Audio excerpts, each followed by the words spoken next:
Recording in progress.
Morning, everyone. Good Morning. morning. Good to see a few of you showed up. Not too scared of this one. Yeah. Uh, get that back just a touch close.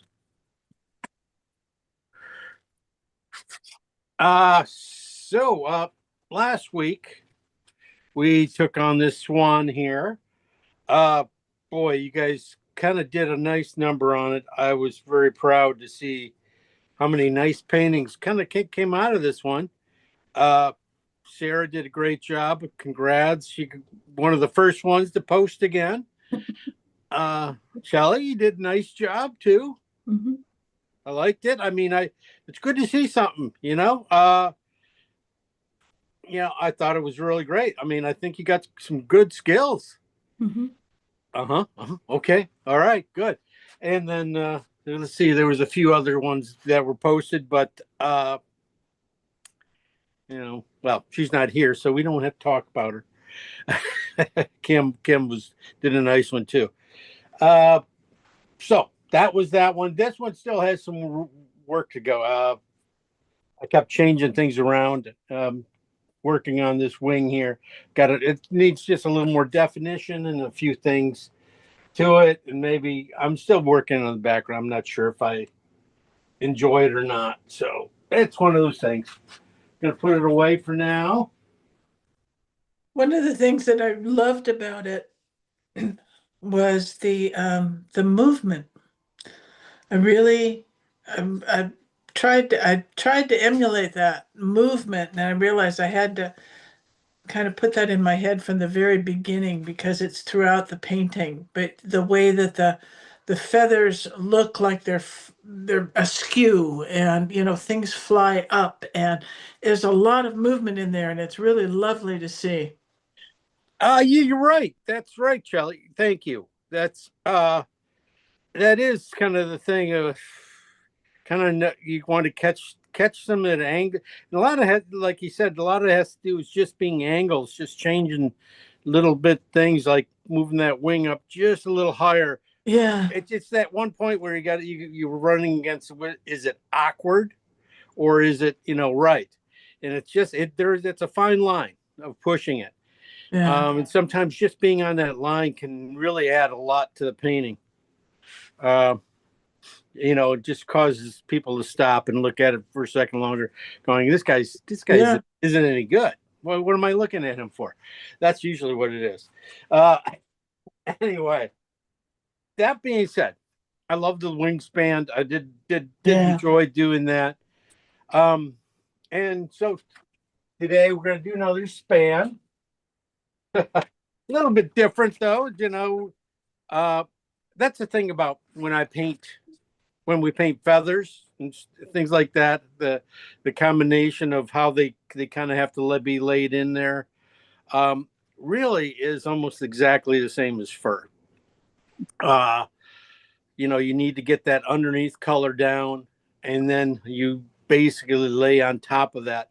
That's at least the easiest way I've come to know how to paint these things, uh, because if you don't do it that way, it just seems like you kind of get lost, or you end up painting hair by hair by hair, which has its place. I mean, I've seen beautiful paintings that are just they paint every hair, and that's great, but it's not me. I don't paint like that. I want to paint fast and bold and get the essence, and then see if I can make something out of that essence that you know is interesting. So of course we pulled a laid down, you know, Highland cow here. This comes from a friend of ours, good old a student, Mike. What's Mike's last name? Mike from Monday night. Um, yeah, Is he still painting on Monday nights? huh? Is he still painting on Monday nights? Every once in a while he's painting. He's so busy these days. Oh, right. Yeah, because I remember him. Yeah, he's a federal judge, and so Oh, God. he is so busy. He says, "I can't. I have no time." Um, so Mike, but his sister lives out in Wyoming, and she sent him this photo, and he just passed it along to me. I'm going, well, I kind of need to. I haven't done one of these a Highland cow in a long time, and this is kind of an interesting one because it's laying down. You kind of see some background to it and farm to it, or ranch to it, and you got this nice cloud above it too. So you can use that cloud to do some interesting things, and then the interesting landscape ahead of time. You don't have to paint eyes, which is always a blessing. I tell you, I spend more time at the end of a painting fixing eyes and trying to get them right. Because that's the way I usually do it. I hone everything down to the eyes, and then then one's too high, one's too low. It's especially when they have an angle to their heads or something like that. It's really kind of just goofy. But this guy got a straight on shot almost. Got a really nice long rack of horns here. Also, I like the fur coming straight down and stuff. This is kind of interesting. Let me pull it up, because it's really nice to see this, because I can kind of tell you exactly how to go about doing this fur, this hair, and it works for people too. We got people coming up too. We're going to be painting some people, interesting ones. I got some really interesting ones. You can either have a very impressionistic painting, or we'll do a more realistic painting. I'll give you a choice later. We have woolly people coming. Woolly people, yes, very hairy,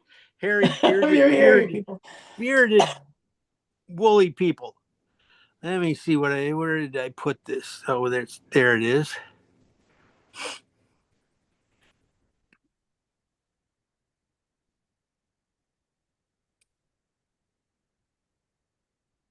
All right, the black and white comes up first. Values. This is a tough one just because the values of everything are really quite tight. It's all in this lower range. Besides the sky color, everything's pretty much, in this lower range from sixes to to about 9 and 8s and a halves and 9s.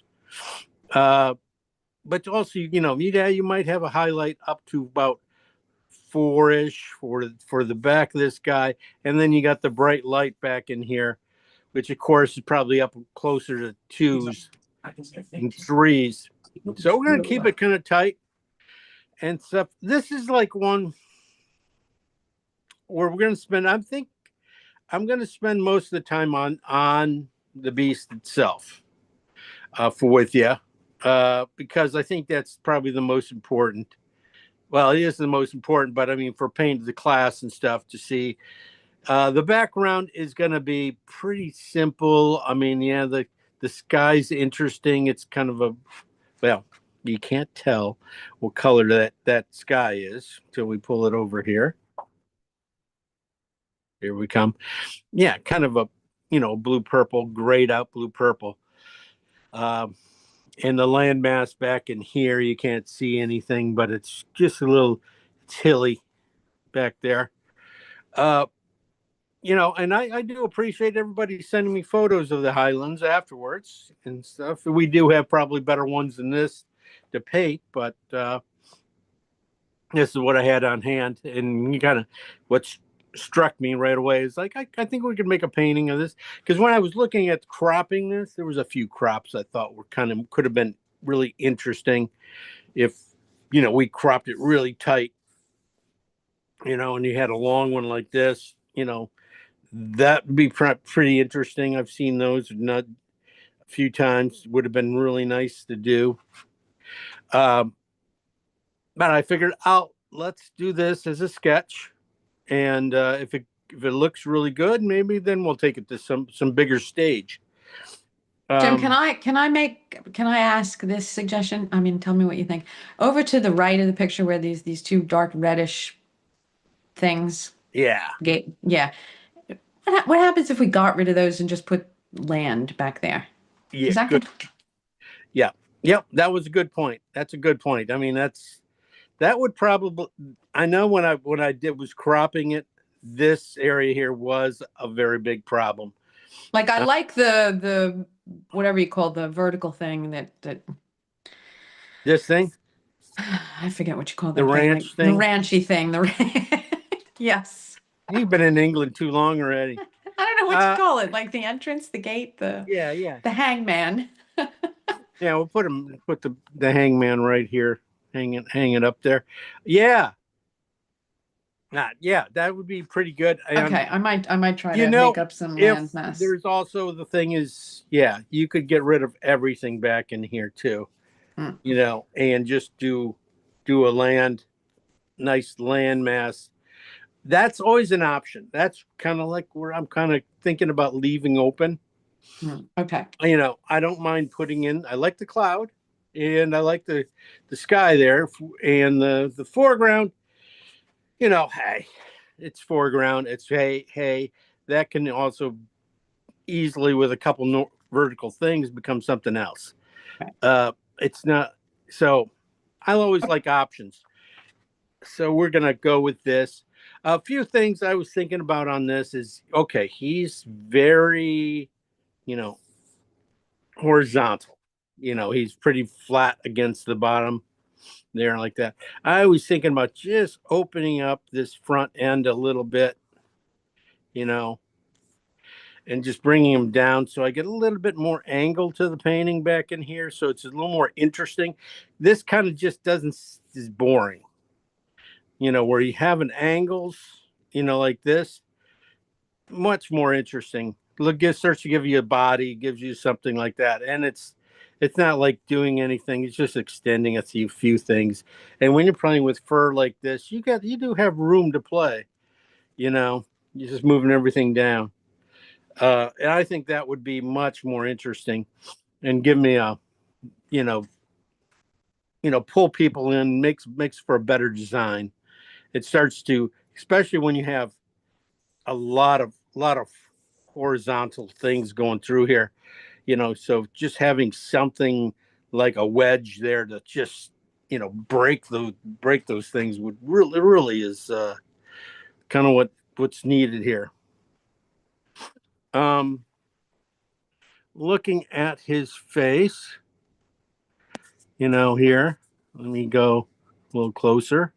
Get rid of that. Yeah, like I said, nice thing. We don't have to worry about two eyes. We just got to get them in a sort of a same area. This is where the eyes would be, right about probably about here. He's looking through the stuff, but we got nice bangs in the way. This is where I was going to say about fur when we stroke the fur in and things. You can let me move this down a little bit and let me break it up just a touch more here. You can start to see how these strands of where the groupings of hair here kind of go. As you can see, they kind of swing down in little masses of kind of an S, squished up S shape. That's important, and having them at different angles when you do them. Making sure that you're not putting them too straight together, that you are taking your time. Well, this is one of the things we're gonna, put in all this crap underneath here really quick. But then when it comes to putting in these guys, this is kind of like, you stroke it once, and try to get the strength of the stroke in the middle. So when you push down, you thin brush, push down a little bit harder, and then release it as you come down. That's what we need to do. But then you don't want to put too many of those right next to each other, exactly in the same stroke. Then it becomes a picket fence. You want to just change the direction, change the size. Make them. This is like a really good, area up here. That's really a good looking area that you can't, if you just follow it, you should be able to get the forehead, the feel of the forehead, the behind it, where you got the bony structure of the eyebrows and bending out everything to the side. That is you get that, and 3/4 of the painting's done, because everything else is kind of based off that. Fur that, that's gonna be fun. I haven't painting dry fur can be a lot of fun, because I think we painted a wolf not too long ago, and I was finding, especially on these outside edges of light to dark, these light areas and stuff, I was finding that getting this soft edge here on that outside of the light and fur to meet, I was pushing against the brush. I was taking off paint and not putting it on. I was going back in with a bristle brush and just basically almost using it as a rake and just scraping off a little bit and trying to get a nice soft blend between real paint and underneath paint.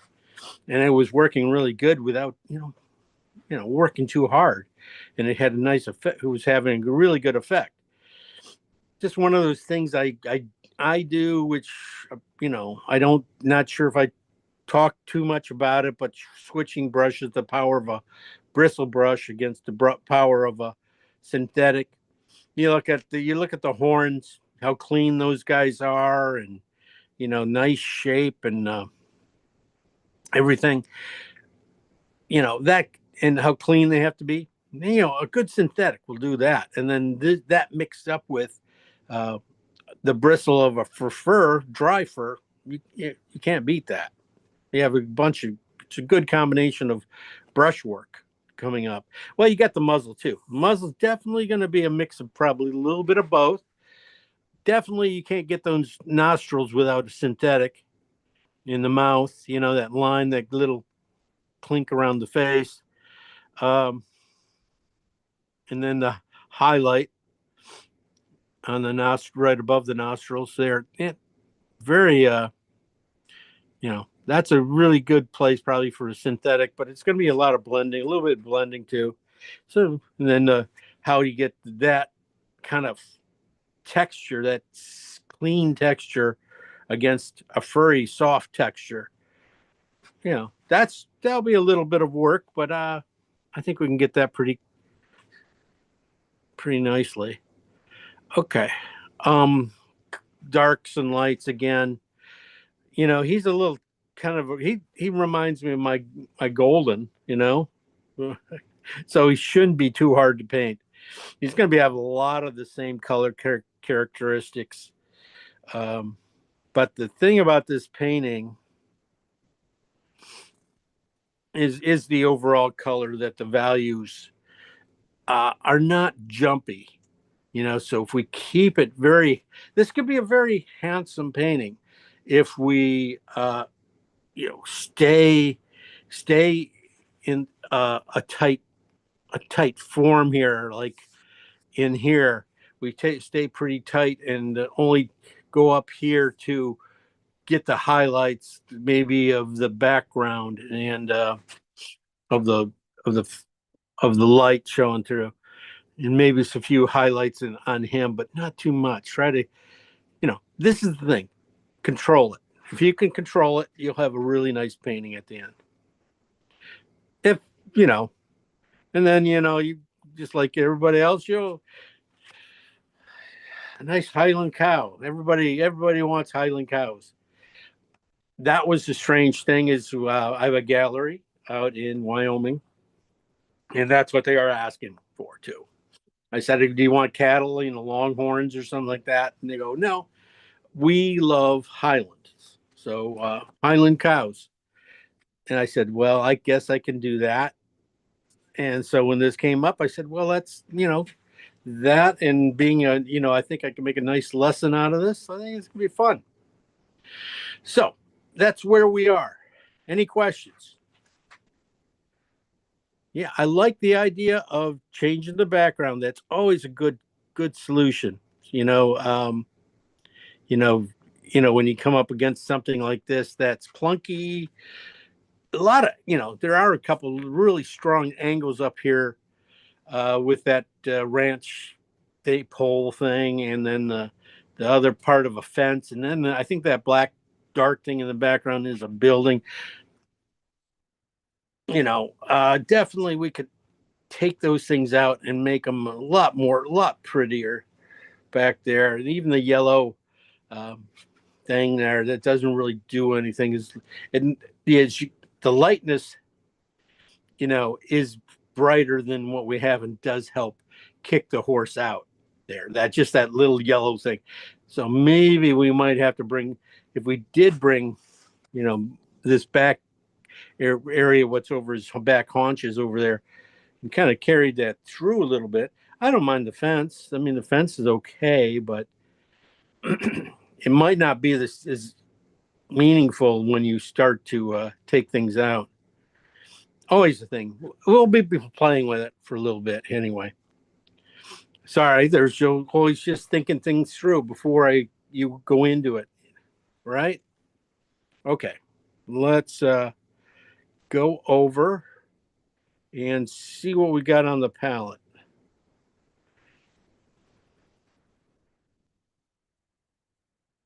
All right. We have our regular kit here. We have some titanium white light, or titanium white. You got some cad yellow light.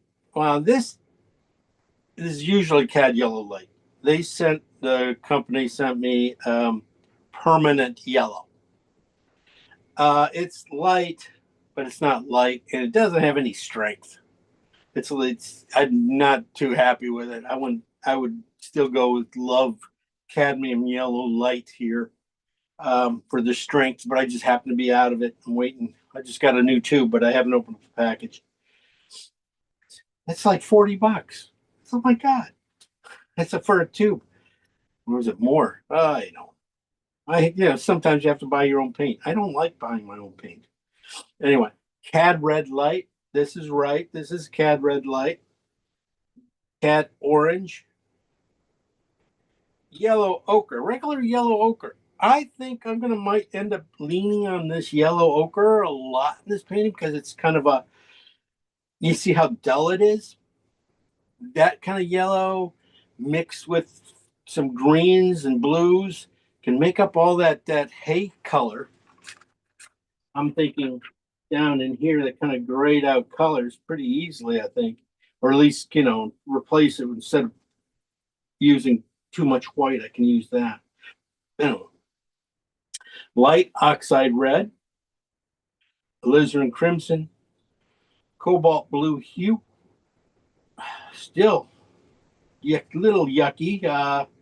Little, pull the skin off it. Phthalo green, same thing. Just a little yucky. That's what happens when I put out too much.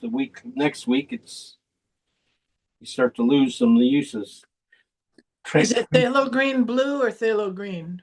Phthalo green blue shade. Blue shade, Yeah. thank you. Yeah, definitely. That's always the one I use. I don't use that the regular one. Get this white all over the hands. Anyway, and the last one is transparent oxide red. Back up here.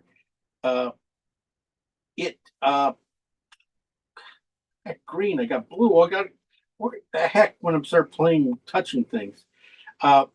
Transparent oxide. This would probably come in very handy for 3/4 of the painting too, especially when you're doing fur like this. And then we got some. I also have some cad red light up here, or no, cad red medium up here. So you never know. There's going to be a lot. We could try and make a few oranges for this guy. Regular brushes. My big brush, nice synthetics. This little one here, will come in handy for the nose, nostrils, that little stuff when you need to get down here. This is just a 4 for me, size wise. That's pretty much as low as I go. After that, well, even these guys, when you go down to like 2s like this, you can just see it doesn't last. They don't last at all. So I can just kind of mostly just go right to that from there to my knife. Synthetic bristles, definitely some nice bristles. You might need a couple really bad bristles like this. There's ones that have had it and stuff because those guys can do this pushing and stuff like that can really, push out the hair right, give you that feeling of flow. And but nice bristles. I even have a filbert bristle here. And it's kind of had it too, but it still has a lot of purpose because it gets a nice hair kind of feel to it. Sometimes you just need to get that point of the hair in there. Wow, that's phthalo green, just what was laying down here on here. Oh crap. Thought I cleaned that. I cleaned that. I did clean it. Okay. One of my Brussels. One of these guys have. Oh, this guy has phthalo on it. That's why. Yeah, I can see why people want to stay away from phthalo green. There is a good reason. For some reason, it's the color that escapes. It's escape artist color. It will get out and get on into everything. But we're going to use that again to do everything. So let me get everything up and running. Like I said, we'll work a lot on the cow, but we'll still need a few colors around it to hold it in place while we paint, just to have something to play off of. So I'm going to look at the basic colors, the tones and warms. First ones I see are pretty simple. I would really probably end up leaning on these 2 colors, transparent oxide and green. Definitely put the transparent out first, or burnt sienna. This could be burnt sienna. Put these guys out first, one bigger pile than the other. And then bring the green in, because the green will just blow this out of the water so quick. But this can be at the very beginning of the painting. This color can really hold the painting together. I think this color can get in these dark areas here underneath and hold it together simply. Do a really quick, nice job. So that'd be one of our first colors I'd go to. This other one side of it, the red side, definitely just a little bit of green in it. Trying not to get to that. So it's going to stay really on the brown side, the warm brown side. Is So there any room for burnt umber in this? that's pretty much what I'm making. Yeah, I know. I was Yeah, gonna you just- know, yeah, I guess you can use it. I would like to use it as well. Yeah, burnt umber would be good. Okay. Okay. So that's be a couple of colors. Definitely want to push some of the greens in this guy. That's what I always do. Definitely there are some red greens. So I'm gonna go with phthalo greens and oxide, light oxide red. So we're gonna be transparent oxide red and green. Now oxide red and green. Just gotta they make two totally different colors.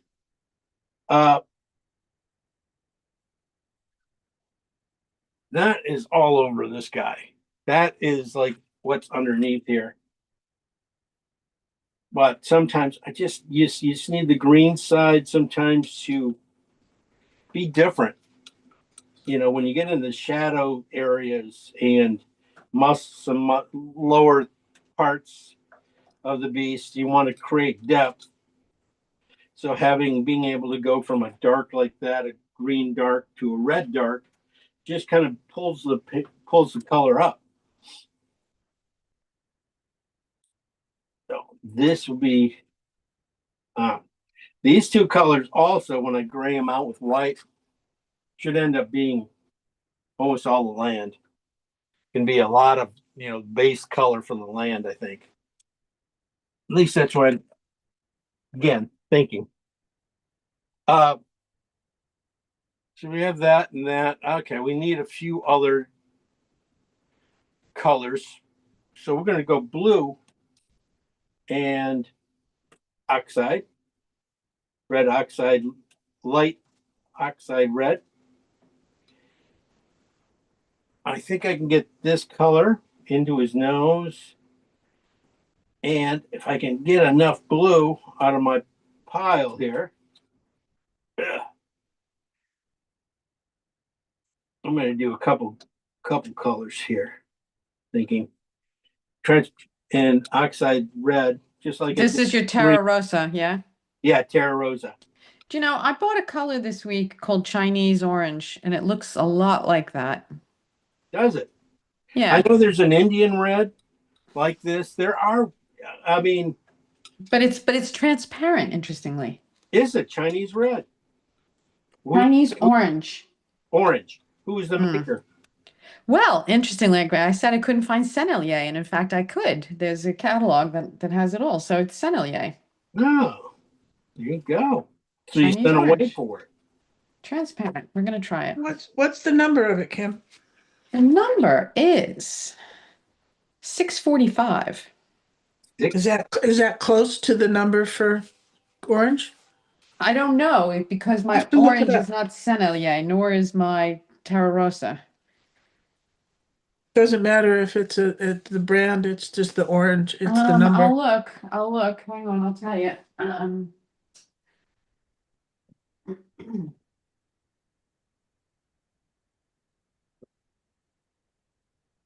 Well, why we wait for Kim? No, no, 678 is my Winsor Newton. Interesting. you go. Interesting. Don't ask me colors. I would never be able to find the number. I love playing with colors. Me too. I love the history of color and all that sort of thing. That's really interesting. Yeah, Jackson Art has. That's where I got it. That's where I got it. Yeah, they do this history of paints and stuff. Yeah. Well, they're pretty cool to watch. Jackson Yeah, Art had that's the fun. Sennelier. Mm-hmm. Yeah. Okay, so we got I'm just gonna do one more cool color because these two are kind of like even not off, even though this red is kind of warm.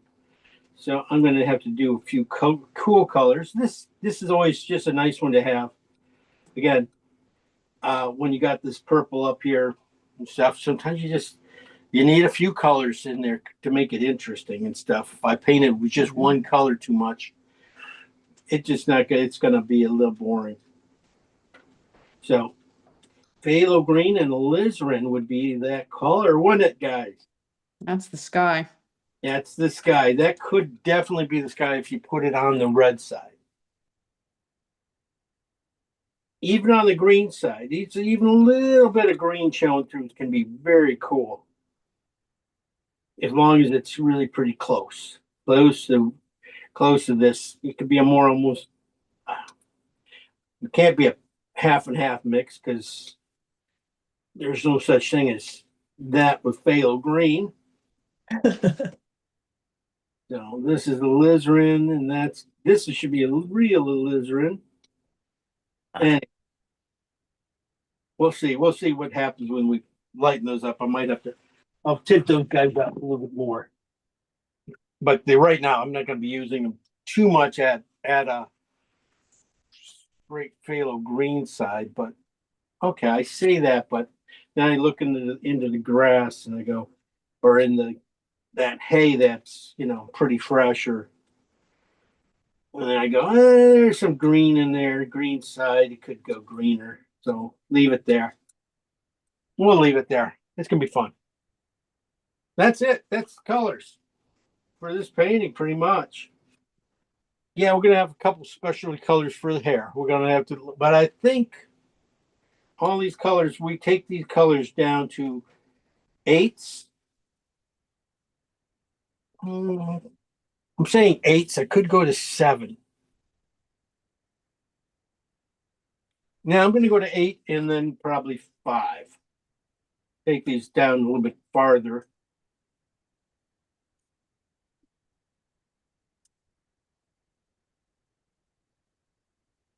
And what I'm looking for on these cool ones are purples that are going to be for the sky, but can be also be in the horns, things like that. Could be also in the grass. But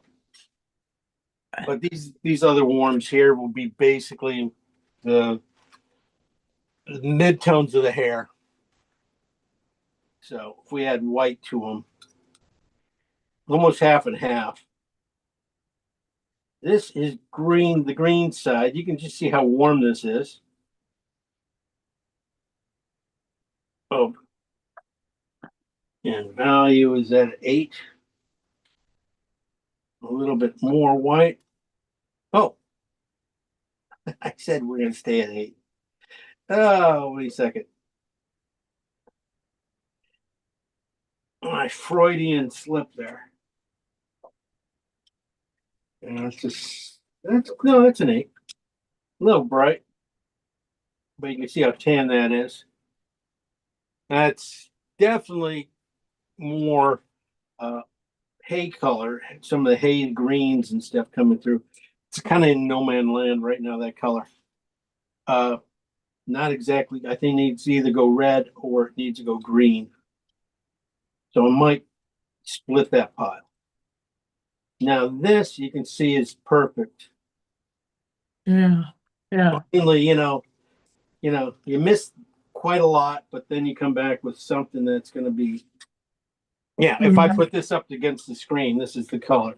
This is transparent oxide, phthalo green, just a little bit of phthalo green, mostly transparent oxide. Mm. And it's really close to being too perfect. I mean, I'm going to darken it in just a little bit. I think I went just a little bright. There we go. So that tells me, yeah, that color is probably off, but sometimes, let's play with it. Let's leave it for now. We got other colors to come up with here.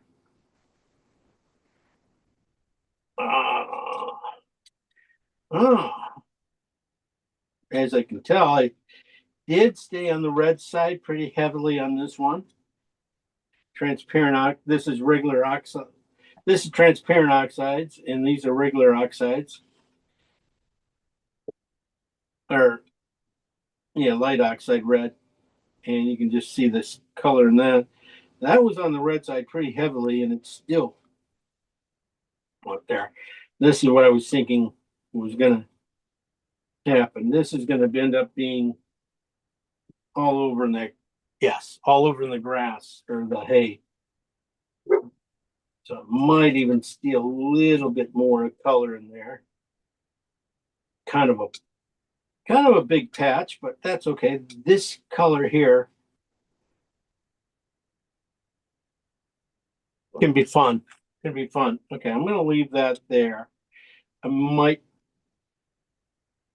just like that one. I might do a couple offshoots of these colors because I think they could be richer. I'm not going to be building a lot of other colors.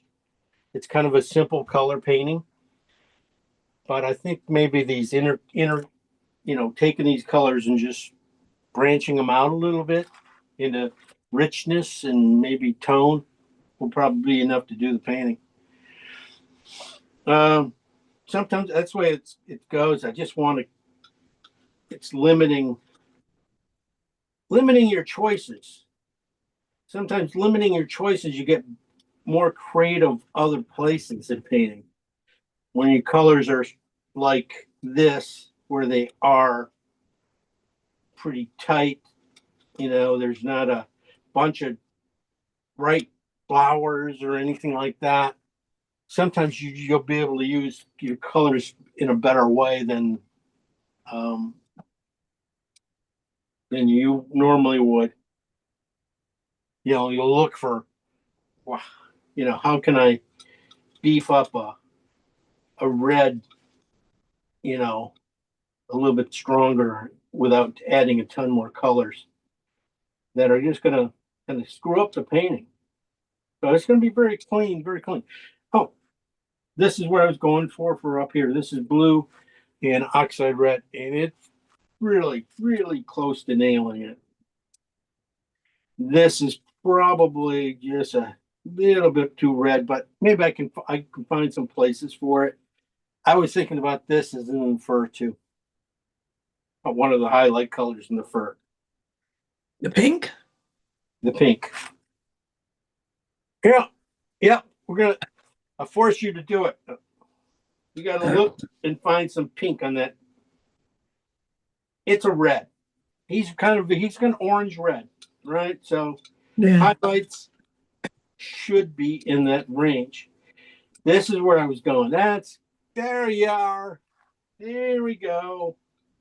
See how close those two are? This is with the oxide and this is with the alizarin. Huh. And you can get almost the same color. But they do not act the same. They blend a lot differently. And then the green side, oh, that's dark. I'm going to leave a little bit of that darkness. I kind of like that. I don't know what I'll use it for. Oh yeah, I'll use it for underneath the hay or something, nice transition. I wanted shadows or something. But I want to, then I'm going to lighten it up a little bit to, like I said, 7.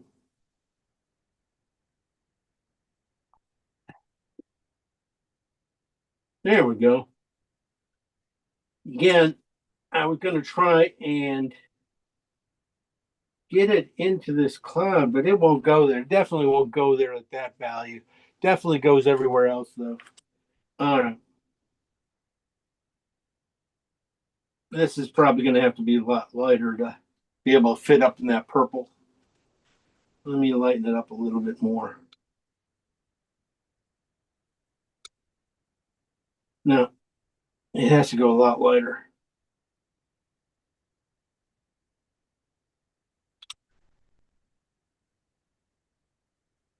There we go. Closer to the.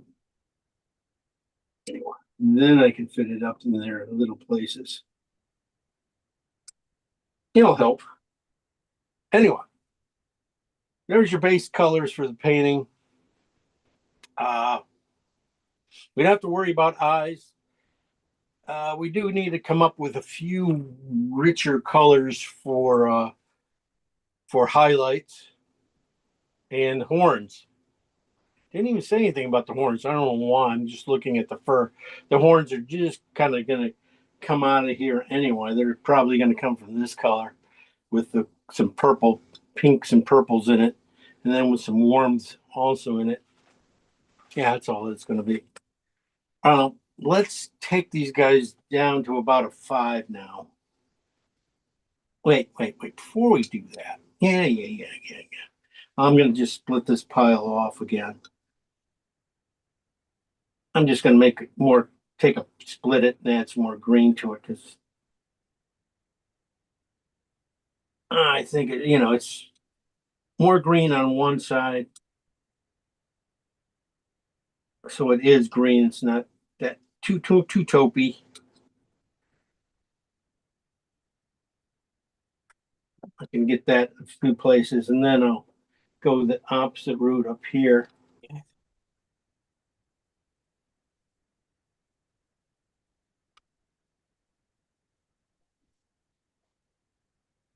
And just add some more oxide into it.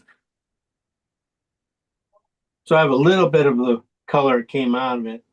And I split it, and I just added more green on one side, more taupe or light oxide on the other side. Or not light oxide, I mean transparent oxide. And basically, it's just a step. This color probably is nothing more than a step in between these two.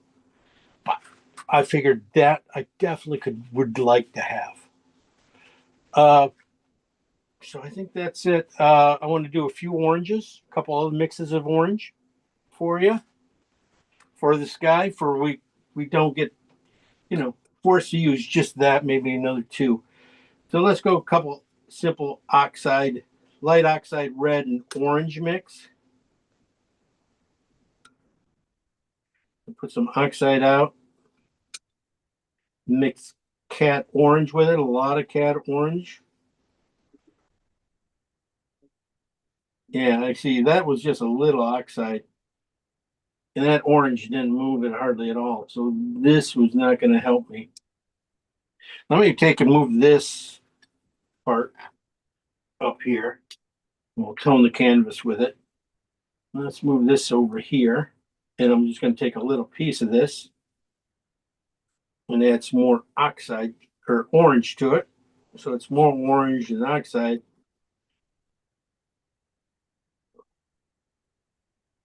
There we go. A little too orangey, but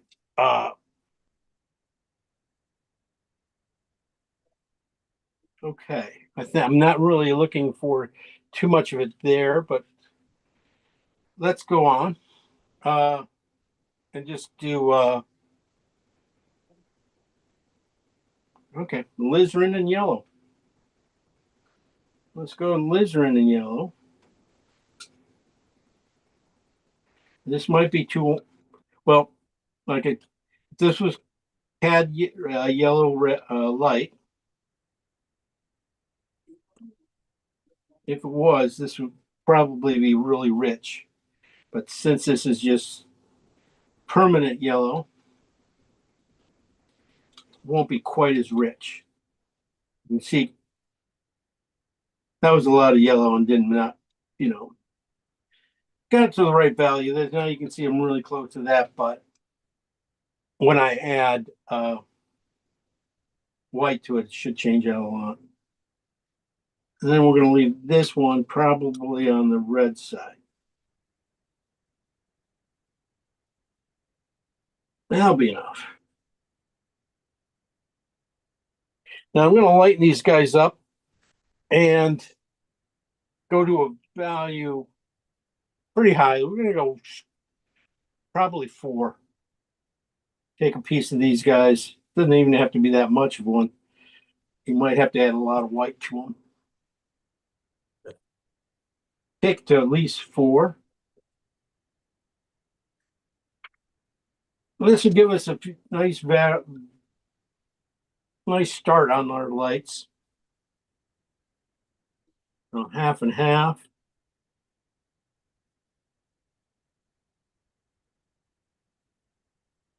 Oh, just a little red.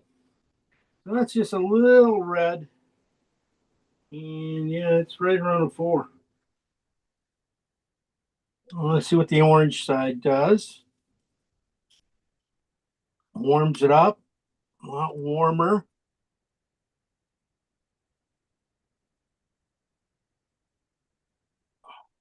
Almost too bright, but that definitely can start to get in there. That can start to work. It might be a mix of both those together, too.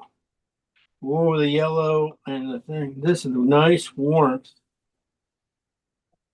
This could come in handy in some of these areas here, around the highlight fur. Yeah, it's if we took it up, but this is definitely in there a lot. And then the red side.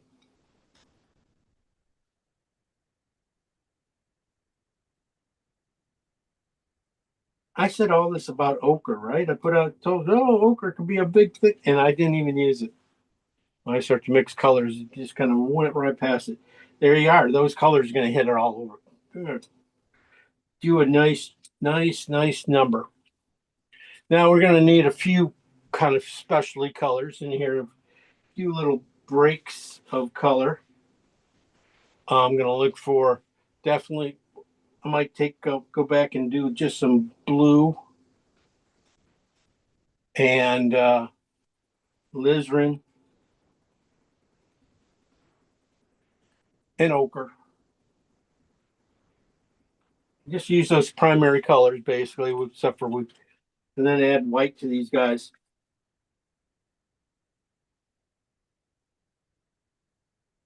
And these are going to be your high key colors. Probably we can get them to 3. Keep them at 3, you'd be fine. Right now we are at 2. All right. If you get them to 2, you'd be fine.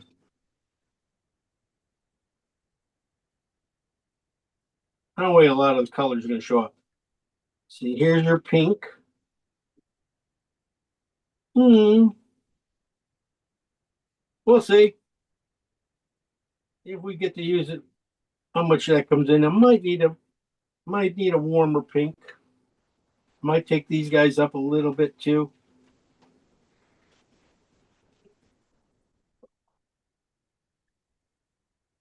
That's your ochre and white.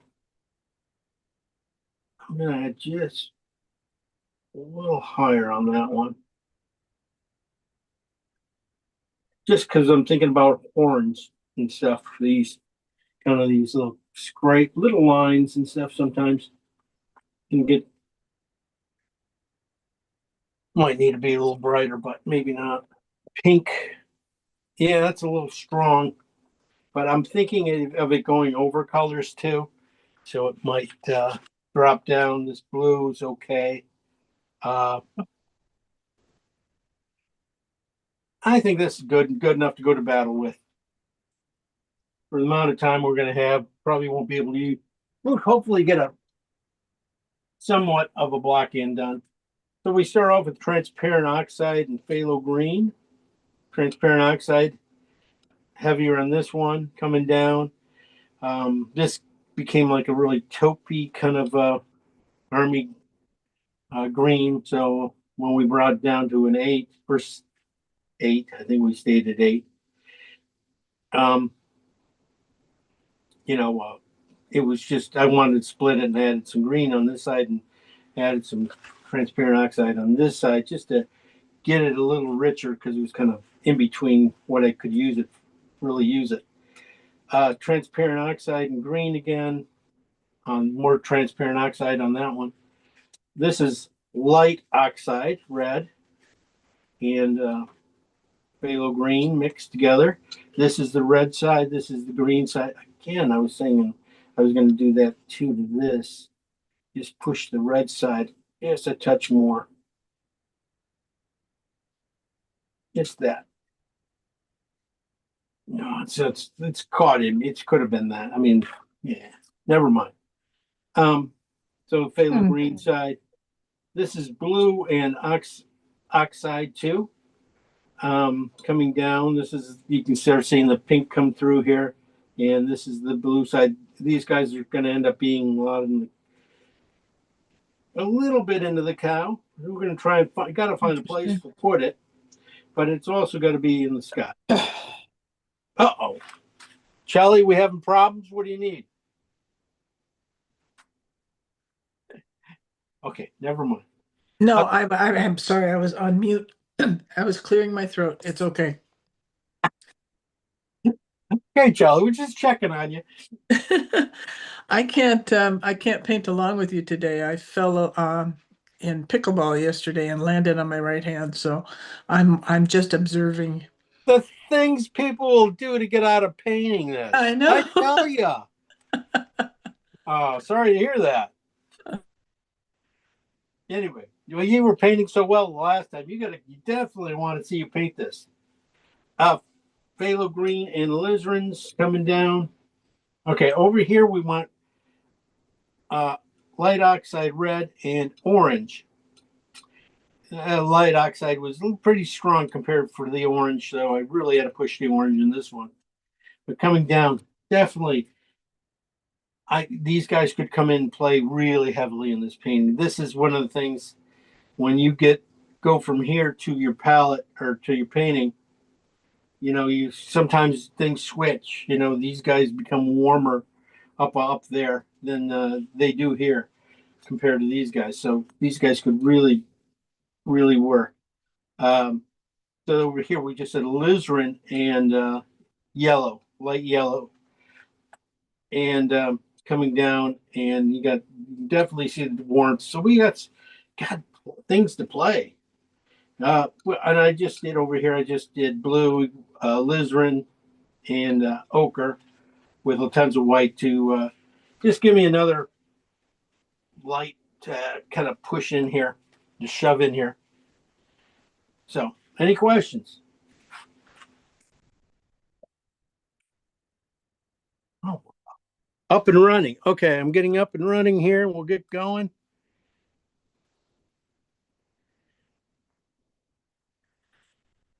You know, this is like I mentioned once that this could be definitely a 2-week painting, but I'm not sure if there's enough interest in it or it's going to be interesting enough for 2 weeks.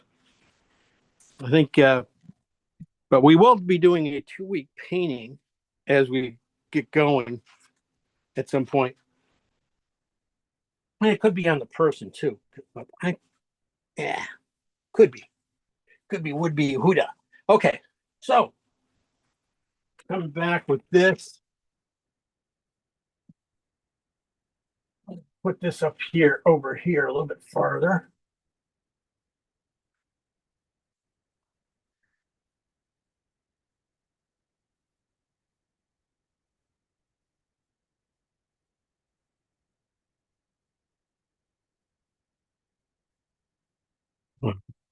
Oh well. Tone it. I'm going to tone it with safflower oil. A little bit of safflower oil with light oxide red.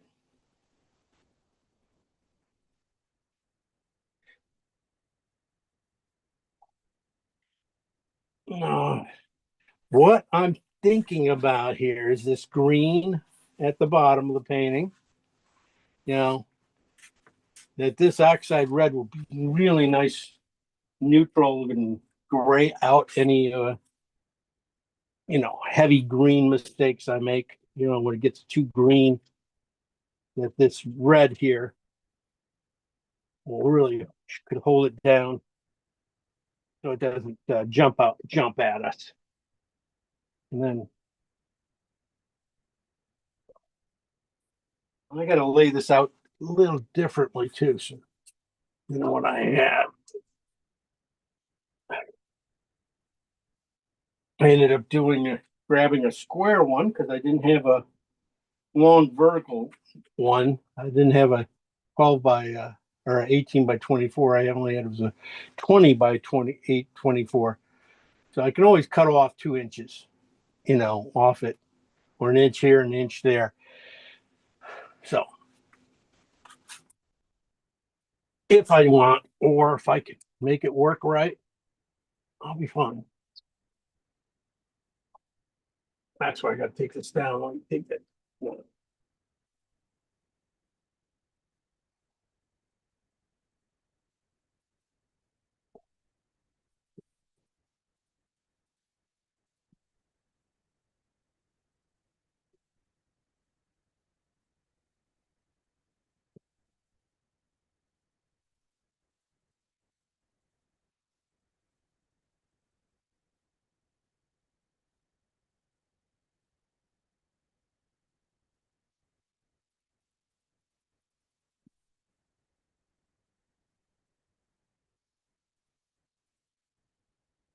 I'm gonna go with that for now.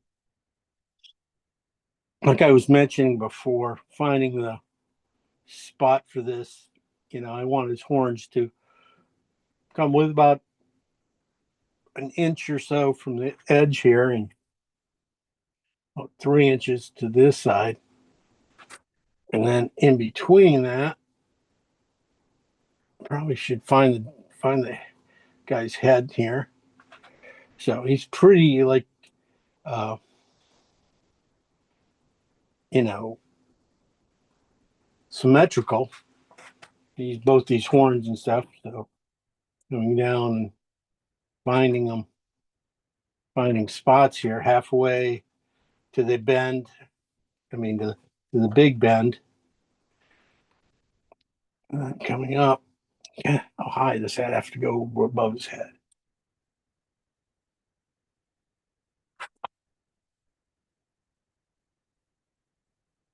So big bend is right here. The little bend is going to be back in here. Oh, this could be, just laying it out could take all day.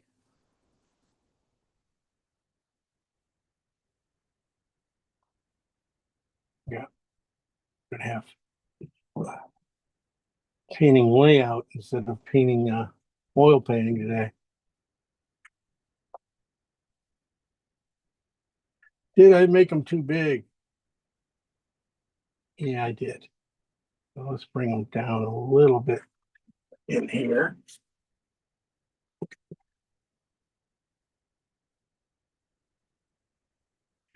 See, this is right here is where all the bangs start to come out of here too. So, the bangs start to come from there. So they're going to come about 3/4 of the way down or halfway down. Not that much.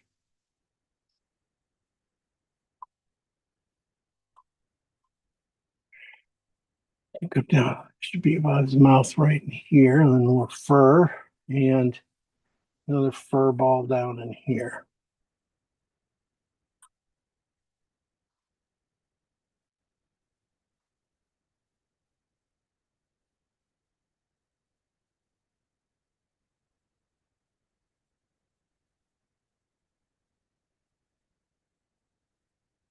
Fur is covering up pretty much everything here.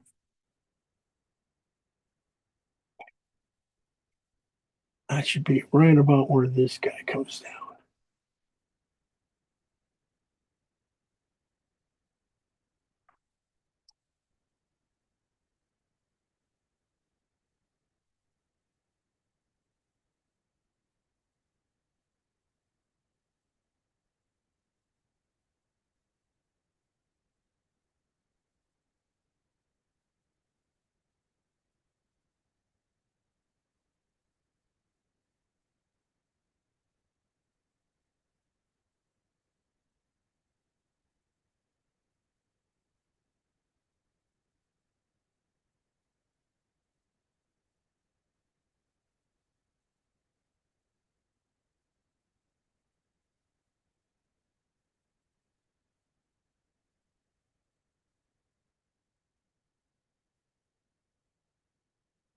Ears come in from the sides, just almost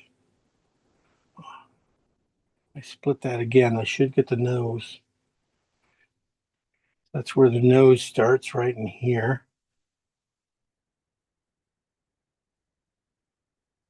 So I got the side length of the head. You split it in half. And that's really probably where his eyes would end up being. And his ears just come down. Well, right in there can be. It's hard to see because everything's covered up.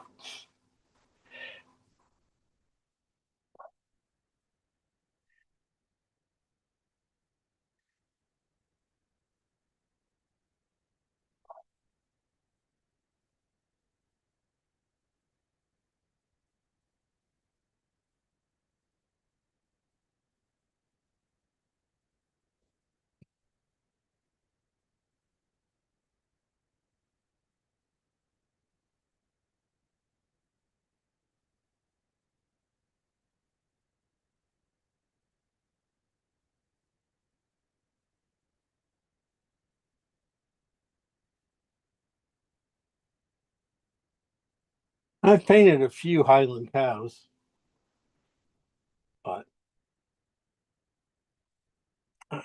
they're interesting.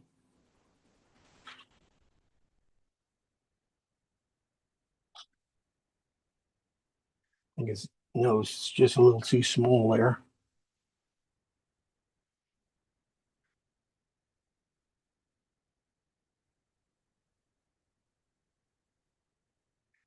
Coming down, hair on each side. He's pretty well groomed, isn't he? He looks like he's been well tended.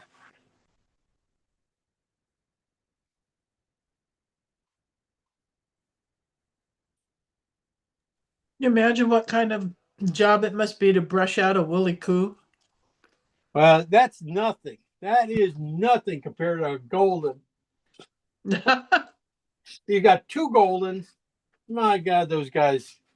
Like they say, hey, every season is molting season for those guys.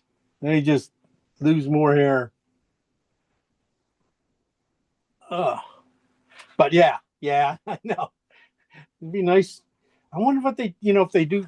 I don't think they ever really shave them down, though, do they? All the way? They just kind of, because I know this stuff's basically an insulator. Boy, I think those horns are too short or Yeah. just too thick. Yeah. Too thick. If I could make them thinner, I don't mind this. Yeah, it's just a lot thinner. And they come from both sides. And thin them out. Shape's okay. I think I can work with the shape. I think. Yeah, it's better. Yeah, it's much better. I think this one comes down from the top will be better. Use it there.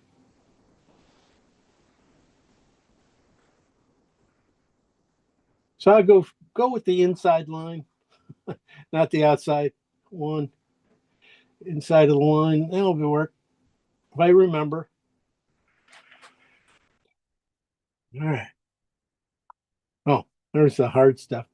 And then I said coming back here and getting his haunches in here.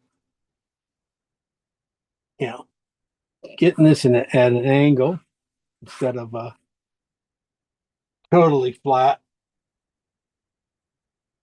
will help.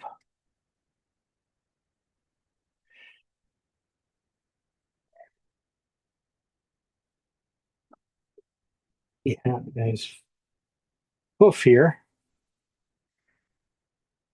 Or is that his tail?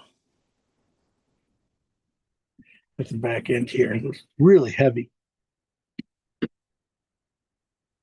Thinking placement of it probably should be the hoof.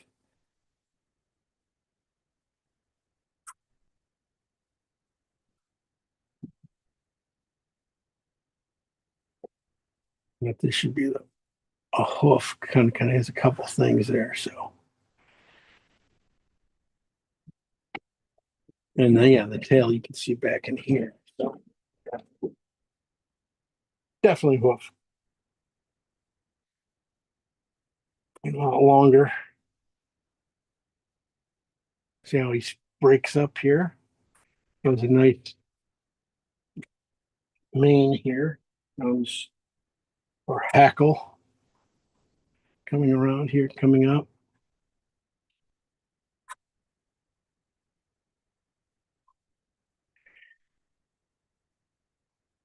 This stuff's all going to come down about here underneath his chin.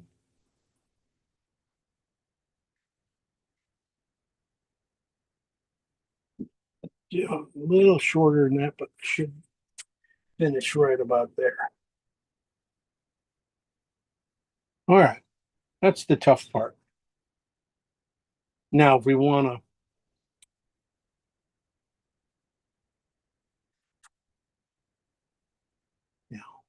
the fence, I'm not going to do too much for the fence.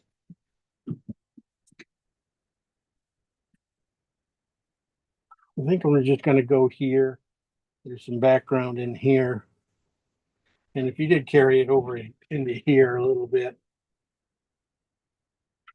the mountains and hills back here in the range. That might be more interesting. Guy comes out. That. And then basically everything up there above his head is. So, okay, well.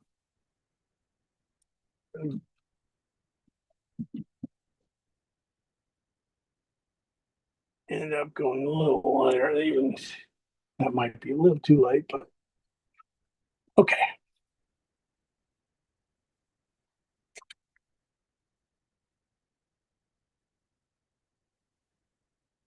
Sort of have some things marked out here, you know,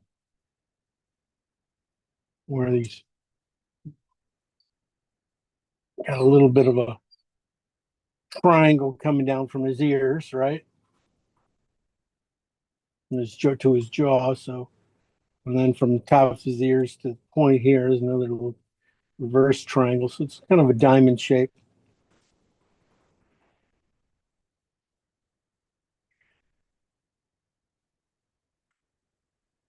Make this longer, I gotta make it dual.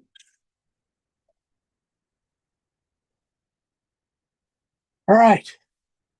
Our first colors. You know, and this is the thing is all this background, all the lines, all the I can put it up here because I'm not probably gonna paint too much of the sky in. But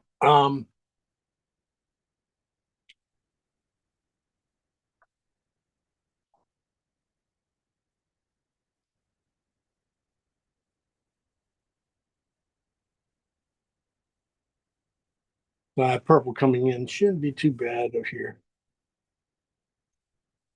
So I mean, putting in the fence and stuff like that, they're all pretty straight lines and stuff. I would rather have a little bit of an option to use what I want here, do them a little different than, you know, maybe perspective wise than there are. So okay. Let's see what we got. Let's go with the first one is phthalo green and transparent oxide. This guy, I want to see where he goes. Definitely in the shadow areas, right? It is really pretty heavy on the transparent side. So definitely in this one ear over here, definitely heavy into that. You know, that's the thing about when you do these transparent colors, you know, you can really lay it in really dark and then one swoop with the brush and you lighten it halfway. So even getting the structure of the guy in really nicely.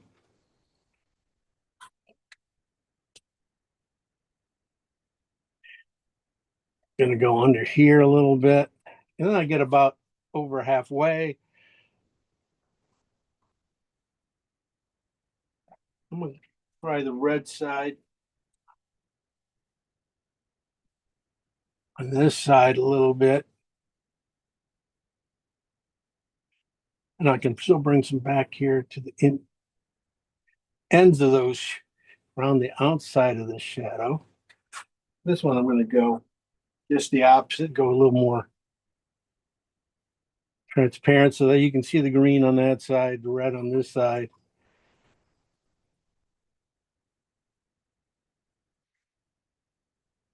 Pretty heavy.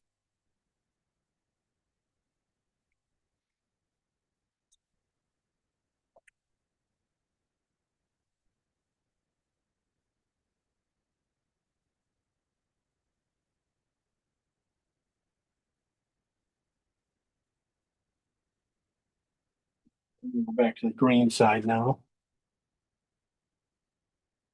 This is underneath the chin area coming down into the body here. I mean, into that back hair right around the neck.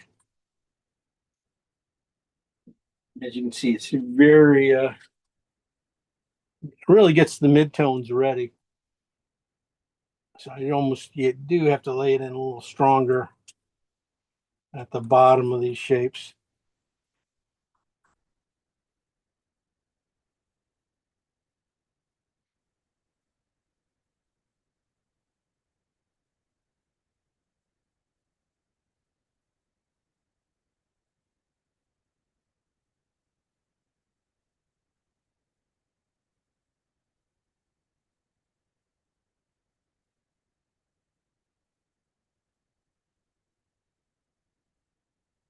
The good thing about this too is we can really overdo it easily and be okay, you know, because of all the hairs and things. You always have a couple good options.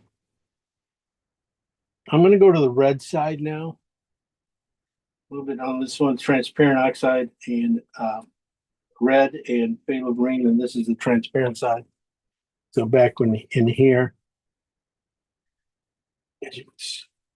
when I need to get into like things where I think it's, you can see some really darkness going on, stuff sometimes, especially back here by the back hoof coming right in here.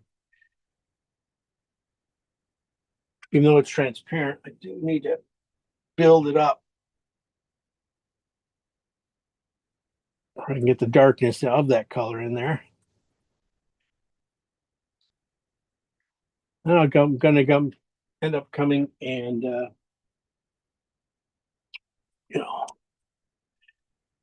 taking the next color and going right over this stuff.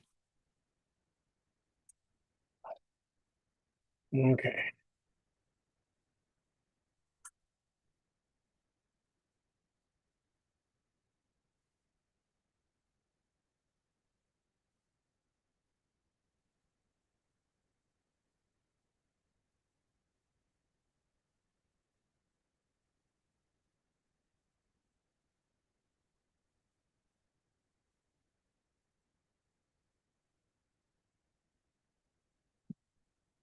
A lot of that is hairs right here. Gonna be his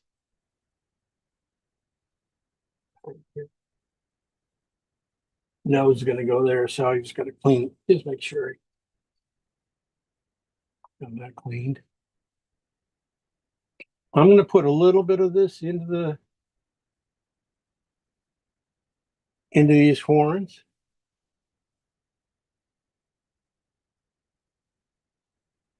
I have to use the background to thin them out, probably, it looks like, because gets pretty strong here.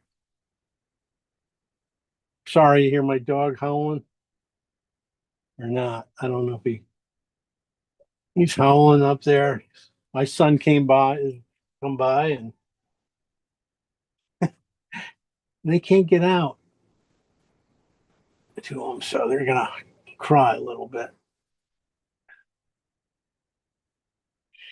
Oh, starting to be there. Just gotta bring that darkness in already. Not, it could be a midget one too. Look at that. Loose edges here. I don't want to see any edges too much there.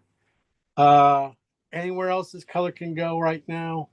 I'm not going to What worry. about the shadow on the ground? Oh, good call. Good call. What about it? I Put it thought you there? might put some of the green, dark greeny leaning color down in there. Oh, you think so? I don't know. You I mean, could surprise me. right in here. Yeah, and the other, to the other side, to the left too. You want to come here and paint this for me? No, but no, mine's only 8 by 10. I'm good today. You're done already. How big was the swan? Um, 40 centimeters by 40 centimeters. So what's that? Like Well, 18 inches by 18 inches, oh, something that's like pretty that. good size. That's really Yeah, good size. Oh, I thought it was a lot smaller. no. Thought you were doing a oh, good. The resale shop should love that. Oh, maybe they get full. They say no, no more from you. No, they never say no. They're happy to have everything, anything you give them. Yeah. Oh, that'd be embarrassing though if they did say no. Just Correct. kidding. It would be. Thanks, Jim. Just Oh, yeah. I just thought I'd throw that out there after. Yeah, put some green over there. I gotta get you back a little bit. I'm gonna rub it in. I did put a little bit more green into my brown. I didn't really have this intense green. And especially in the, again, thank you for this color. I wasn't really thinking about the hay too much, about being too much of anything. But to get that to flatten out, I do this with water. I do tell you all about this. You gotta have contrast right here at the bottom to make that pop. So you get a strong line of contrast building here where it can just flatten the water, flatten this area out. So we just tone it in, just a little cross hatching everywhere. No directions. This is hay. This is kind of stuff that, you know, the less you do, the more you do here, the less you'll really have to do.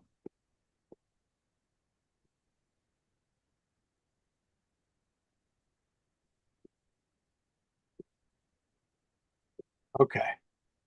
There we go.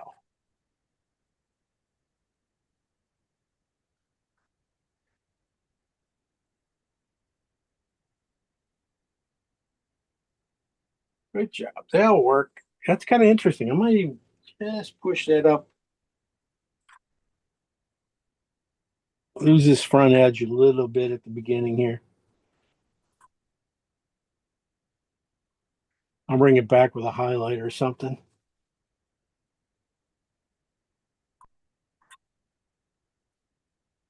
All right. Now we can go on to our third colors. They are regular light oxide red and phthalo green.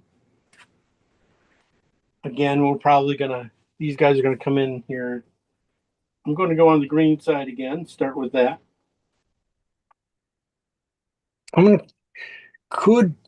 gonna come into this area here and let's see where it goes, because this is really will stay a little more opaque throughout the process.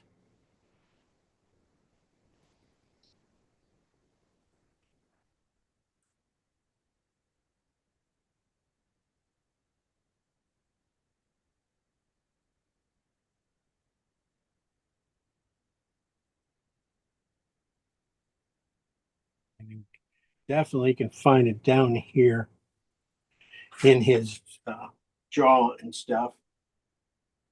A little more green on the bottom here. In that section. Definitely, I think it will work out well. When the fur comes in and pulls this down. So more heavier, I can make this a little bit in here.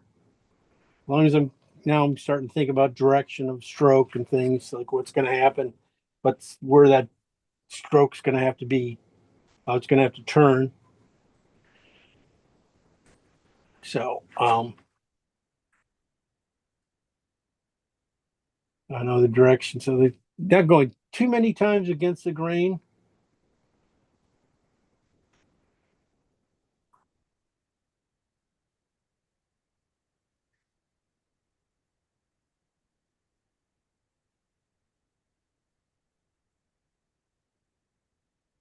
Might have to pull out some light here too. I'm just gonna. Darker I can get it now.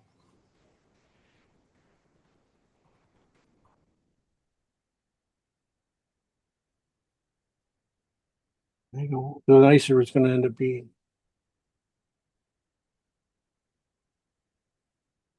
I'm just going to go a little bit heavier in these areas here.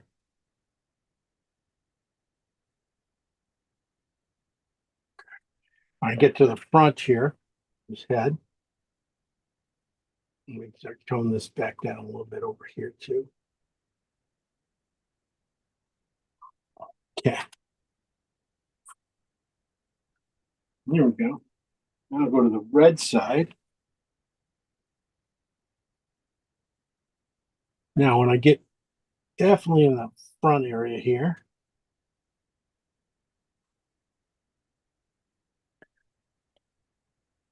this is right above the nose where the hair is going to stop.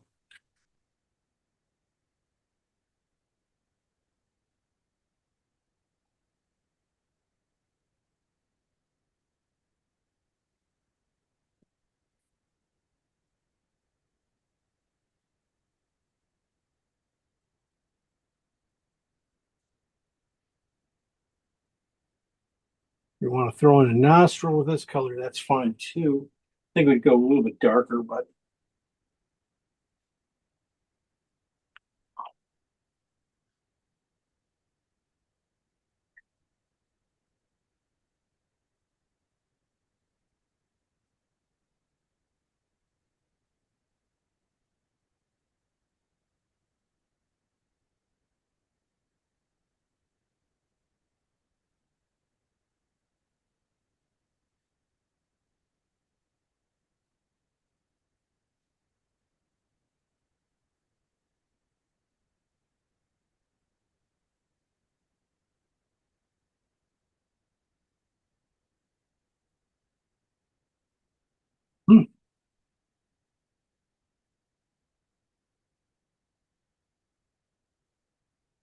gotta make. Anybody ever watch the Addams Family cut with Cousin It? Yeah. And this is it.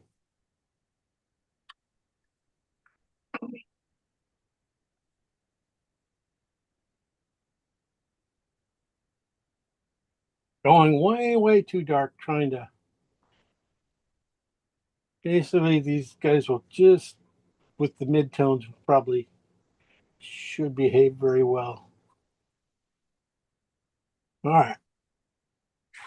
As you can see, I didn't do too much back even in here. I do need to get at this point these colors back here. I'm going to stay with the red side of this color. This is regular oxide red and phthalo green, but even it has a lot of green into it, so it's not as red as what was happening. As you can see, it starts to fill in pretty quickly.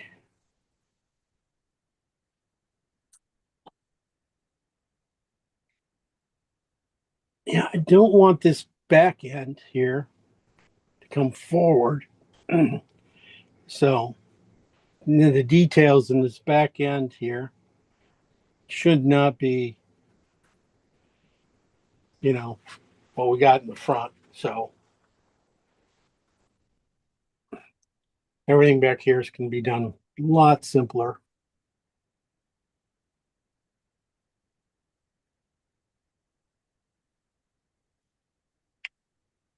Look for this color definitely in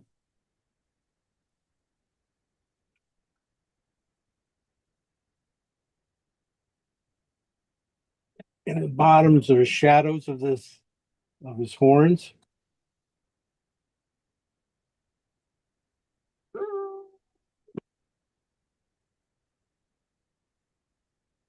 Nice to have this nice sharp line here I can use. I'm going to use that. Just going to fade that up a little bit.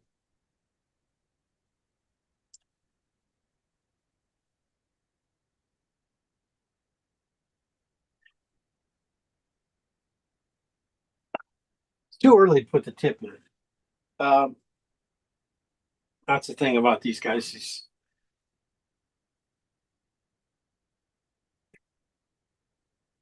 put that tip in too early, you're just going to wipe it out when you put it in the background. So at least the body of the horns and stuff have something into them.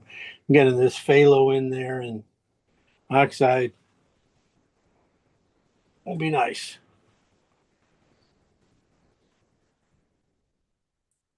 Might look at the nose thinned out. Not that much here. All right. All right. Finish it up with a few more colors here. It's like that underpainting is just half the painting. What I have here is oxide, light oxide red and blue. This is what I was thinking about for the nose. And the green worked out pretty well too, but I think the blue will be better. This has a little more pungent red to it, but I don't think we need too much more up here. Yeah, it's not. Now I like the heft of him. You know, he's got solidity. Oh, you like your big words.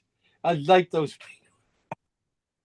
Solidity, solidness, right? He's solid. He's a big boy. Yeah, he's gonna be big. And we'll see. We'll see. You know, there'll be things coming off him like that. I think, right here, I'm probably going to have to bring out his trunks. A little bit bigger here, give him more weight so he doesn't fall over.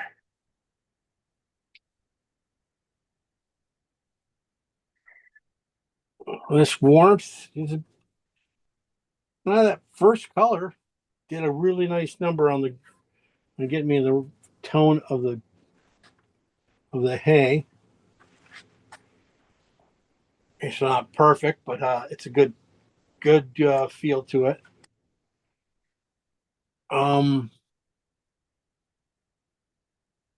Okay. All right.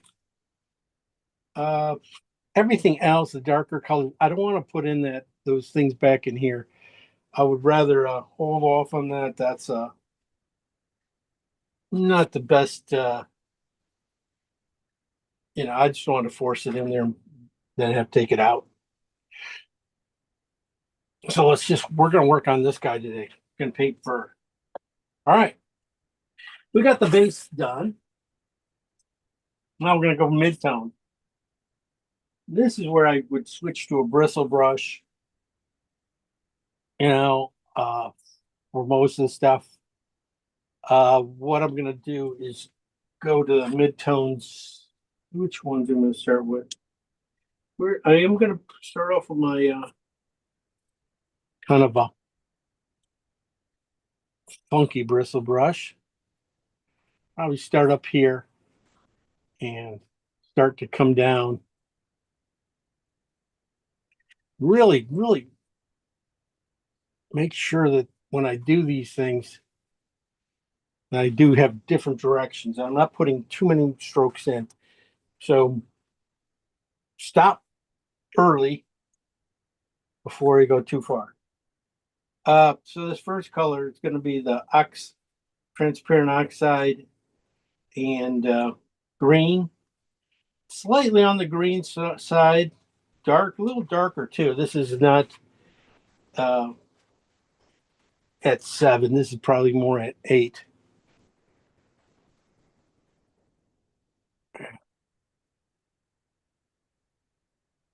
I'm just going to build it a little bit.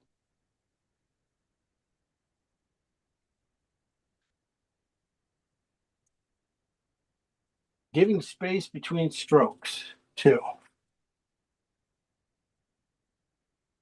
I think I mention it all the time whenever we do these. So, but you never know who's listening.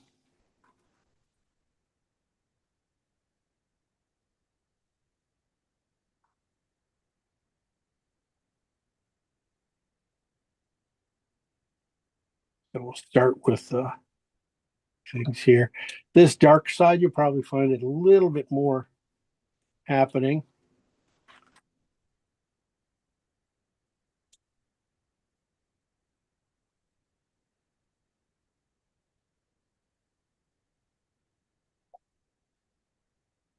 Okay.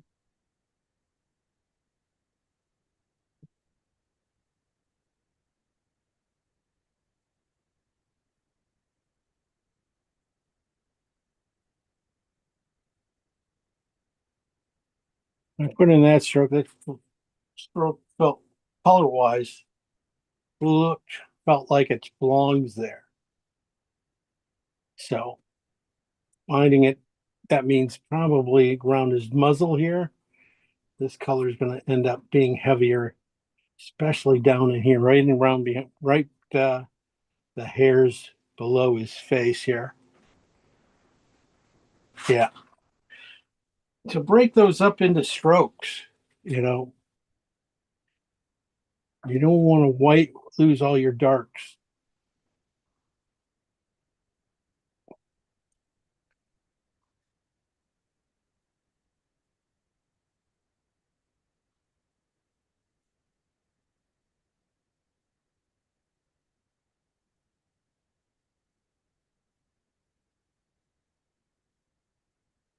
Good stroke here, I see.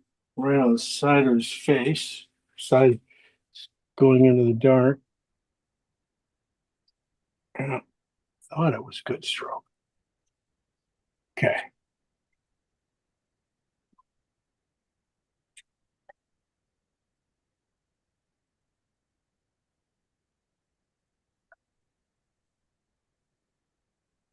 I'm gonna come down in here.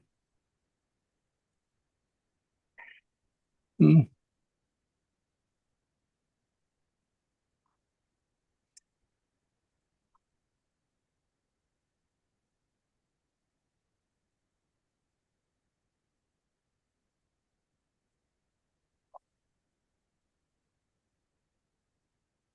Right in this area here is not gonna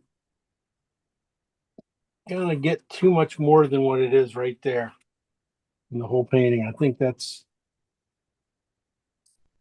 you know, enough love because it's gonna be basically a backstop here to the head. So it doesn't gonna pop out too much more. See anywhere else this can go back in here? Just touching it to see if this is again the green side of that.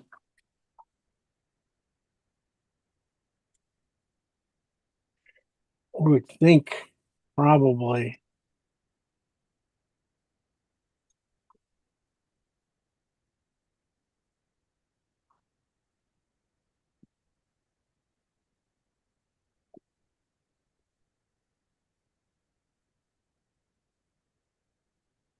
might have do too much here.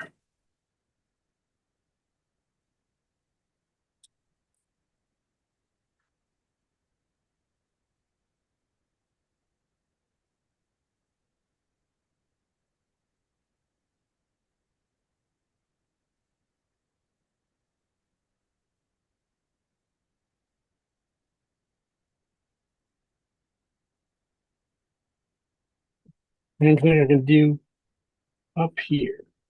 Not much. Okay. Go on and build some more. Let's go to the other color next to it. Yeah. Let's see. This color. Well, I'm not going to go to that one. Well, I'm putting in a few strokes for you, but I think this color is going to well, gonna do a lot of stuff here. I'm not sure. I think it's almost too early for it, but right here at the top of the head.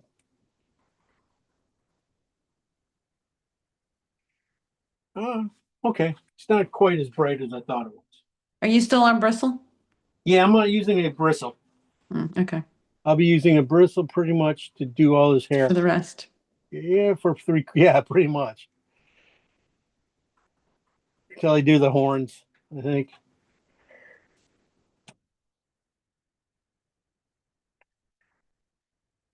Just building the paint. Sometimes just paint just doesn't wanna be too heavy. This is the very top of his head. So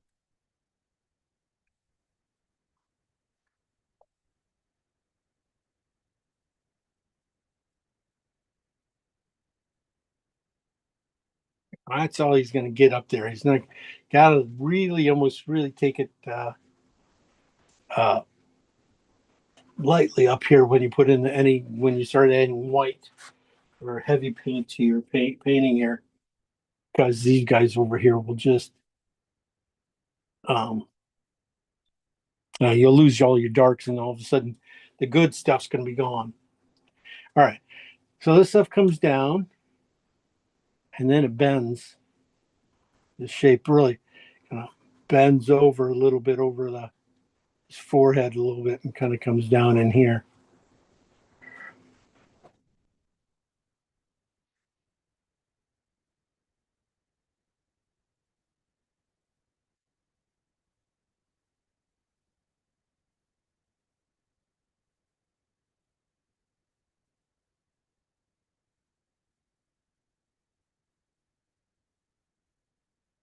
I'm using a coarse brush way too big for the job.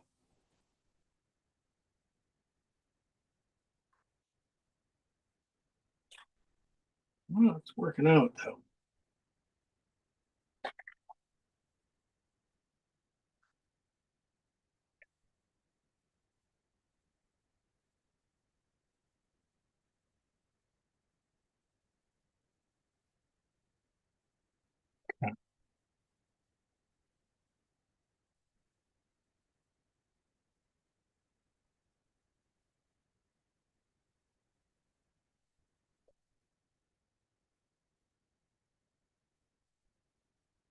Oh, this is in between his forehead and it comes down, wraps around his eyes. It comes up from here and kind of does it right here.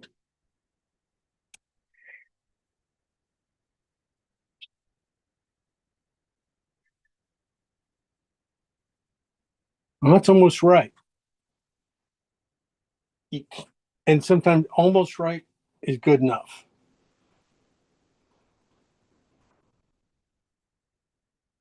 So like when you go in and try to make it perfect, uh, that's where you lose a lot of life. So you gotta go with it. It's almost too early here to do these things, but I'm just gonna put them in anyway. It's only too early because of I don't want to paint around things or go back and repaint. I kind of want like things going real natural together. But that's this is sort of what would happen here. I would have went over the background color a little bit better. Okay. This is not as light as I need to go. I got all my lights down below.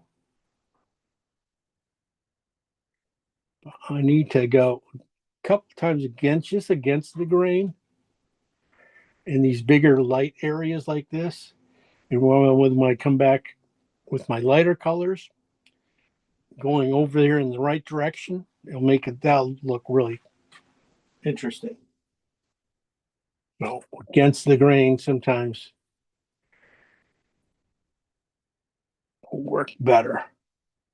This might be the finishing color for underneath his chin here,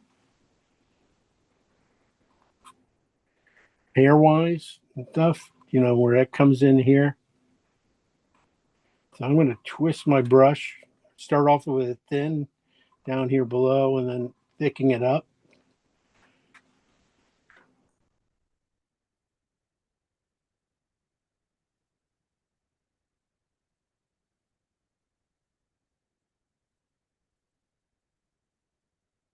I know I say leave a little space here between your strokes, but then there's always another stroke that comes across from the top here and kind of just crosses out in between these things. So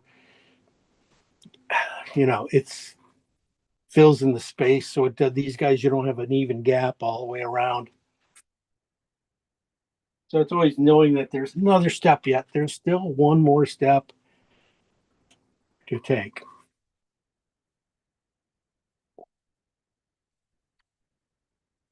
Coming down here.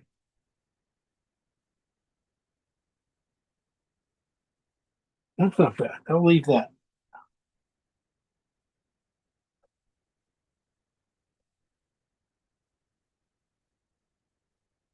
Just gonna look down in here. These guys are gonna be a lot thinner. So I'll be using the side of my brush, of course, for these guys, and opening it up for anything back in here.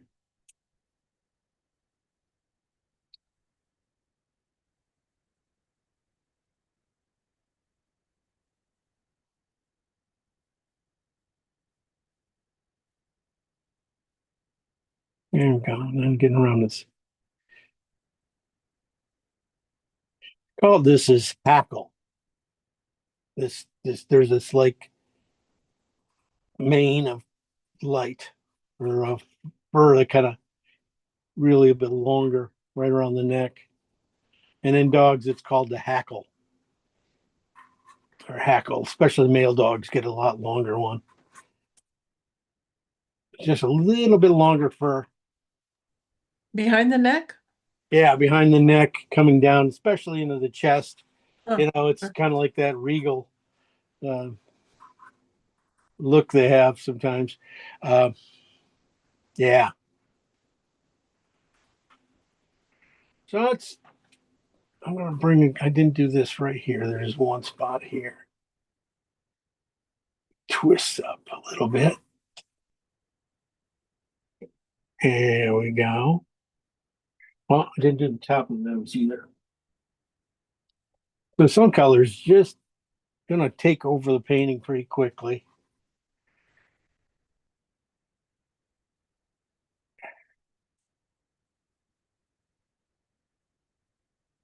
Yeah. I'm going to go really thin with this color up here. I'm not going to do it really. I don't want to lose my darks, but I need to get some of this color in here just to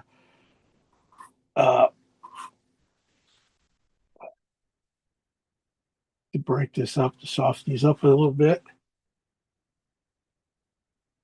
For the next color, the lighter color is going to come in here and pretty much do it. I mean, it's really only gets another value of color on this head here, and he's done.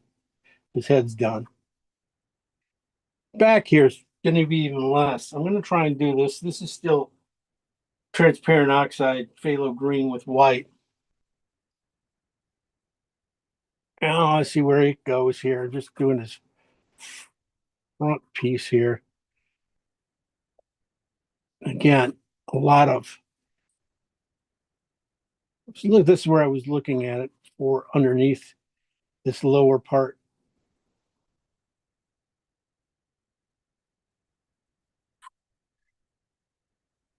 And just the way you lay your strokes together, and just like I said, that just really let your background, let all that underpainting do its work. We spent a little time doing that. The reason is because when we put this color over top of it, some of that's going to show through, some of it's going to mix. It's going to be some nice things happening here.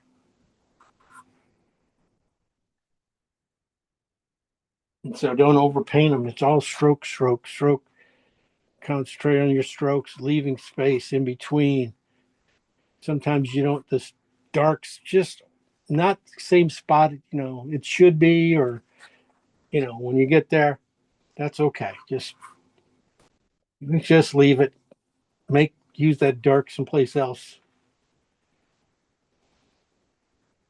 Don't overwork it. So that area is pretty much done. I mean, this area here, real close to being done, except for the highlights. The nose, gonna take some work. But yeah, I think letting the brush strokes live. Let them live. All right. Also, in the middle of him too, you don't want, you gotta really see what that there is some darkness here, and then it gets lighter at the top here. So take it easy in the middle of the beast, before you get in some of the lower areas here, because you're going to flatten them out. So don't overdo it.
Okay, there's some nice things happening there, so I'm going to leave that.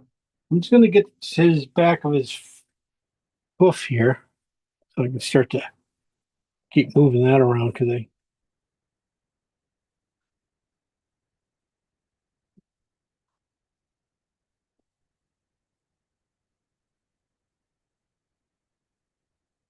that's where I was thinking this hoof was, and I overdid it.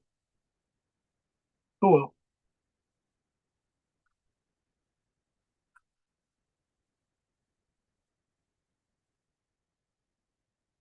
The nice thing is he's a big hairy beast. You can do whatever you want. You can get away with a lot of stuff. Okay. I got to go in. I'm going to go to a few of my other colors and work on his nose a little bit. The next color is the phthalo green and oxide and light oxide red. And I see these guys. Yeah, definitely when you get them to about the right value at 7, you can definitely see where they go here. Get the green right above the lip here, and his nose going in between the nostrils. And then the red on top of that. Oh, yeah, more red on here. Definitely need a little bit smaller brush for this. I want to do this is just because I was getting the fur put in here around his nose here a little bit too early. And so it started to,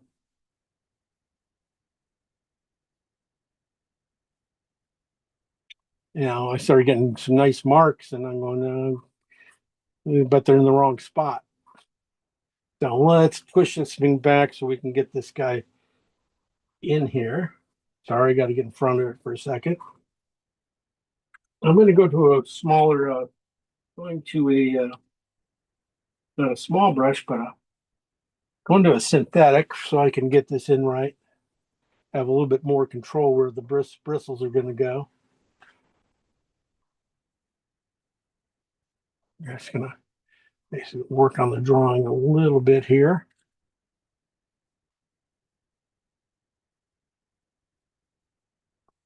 Okay. Let me see. I'm thinking maybe I'd go back.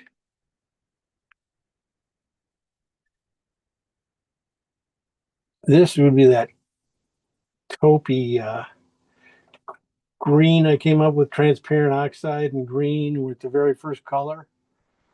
You know, and I said it wasn't gonna go anywhere and stuff. Well, it's basically the color of his lip right here. It's just a little bit of tanness to his lip and around the edges here. I'm going to look at it too coming up. So I was going, this is transparent uh,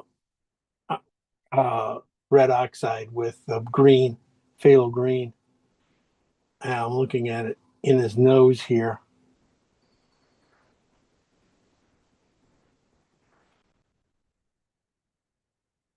Looking at it maybe even for the highlight right here in between the, I see some red in that and I see some pink in it. And I think this is the right color. Maybe I have to go to more to the hair color, which would probably be right because of the being wet and reflective surface of the nose. So it's probably reflecting some hair here coming down. Oh, so that would be right.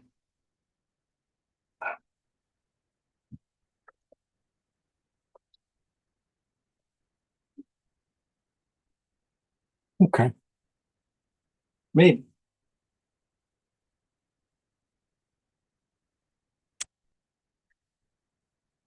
And then a lot lighter on the side of his face there, which would probably take me down to some of these other skin colors here, fur colors you made.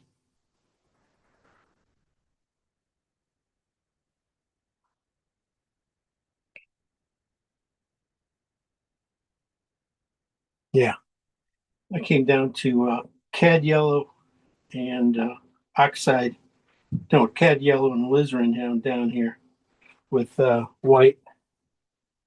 And trying to get this one spot there and the outside of his nose here. I might go to the other colors, a little cooler off for the shadow side, this side over here. Yeah, that will work. This is oxide red and orange on the other side. His nose coming down. They just need to be get the big spots and then kind of let your whatever's left on your brush to blend it together. So I can blend it into that one line here.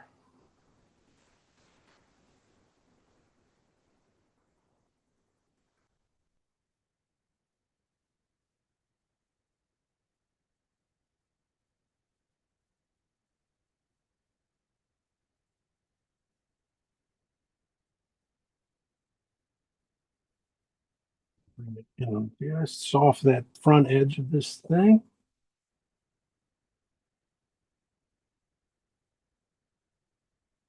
Guys, this is kind of the longer stuff that takes a little longer to do. Now I might go back with a little more pink in that this color. Yeah. All right, just a little more pink in that nose. So that would be regular oxide with cad orange, but on the oxide side. So it's kind of a pink color. I was trying to do this with the cad there and stuff, but it wasn't working. Then the light, we'll get a really light version of it. Maybe the pink purple and the nose. There we go. Yeah, it'll work.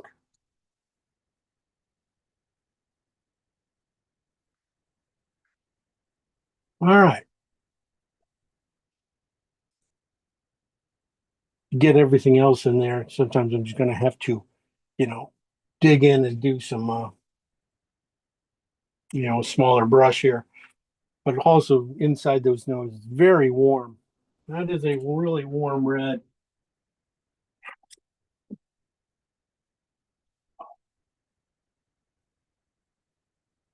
Okay, but since I have this guy in my hands, I'm gonna work on his orange here a little bit. Uh, I'll just go back to where I was. I think I have oxides in reds, light oxide red and green here, alizarin.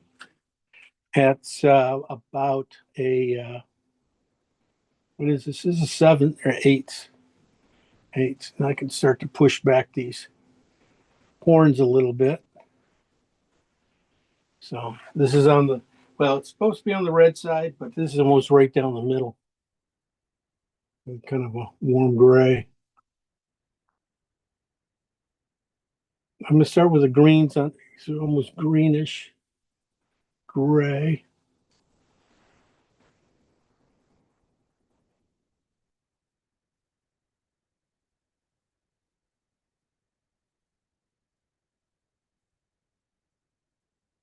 I'm going to come back with the red side. That could be lighter. Boy, that would have been, I may have probably add some white to it and bring it down to like I did with some of these other colors. I kind of missed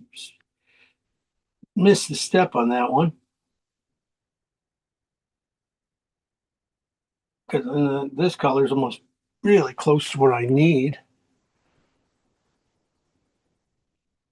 for these guys.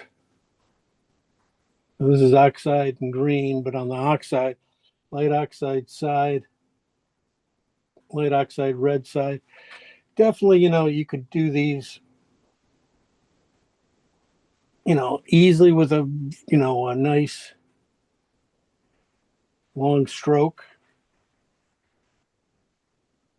But the texture in them says it needs to be this kind of stroke. Maybe, so it's a mix of these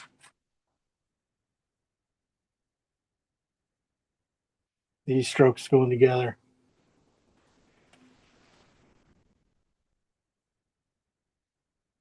I'm gonna work a little bit longer on these horns because I think they're coming along pretty quick. Now I'm gonna put a little bit of the green side in, maybe towards the end of the horns.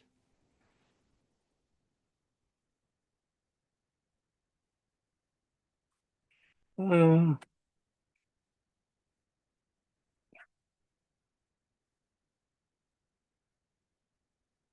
this side probably just a little bit at the beginning and more in the middle.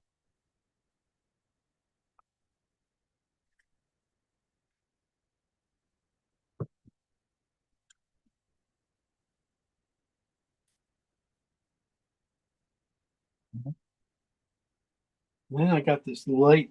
And we're going to go down to the next color. These are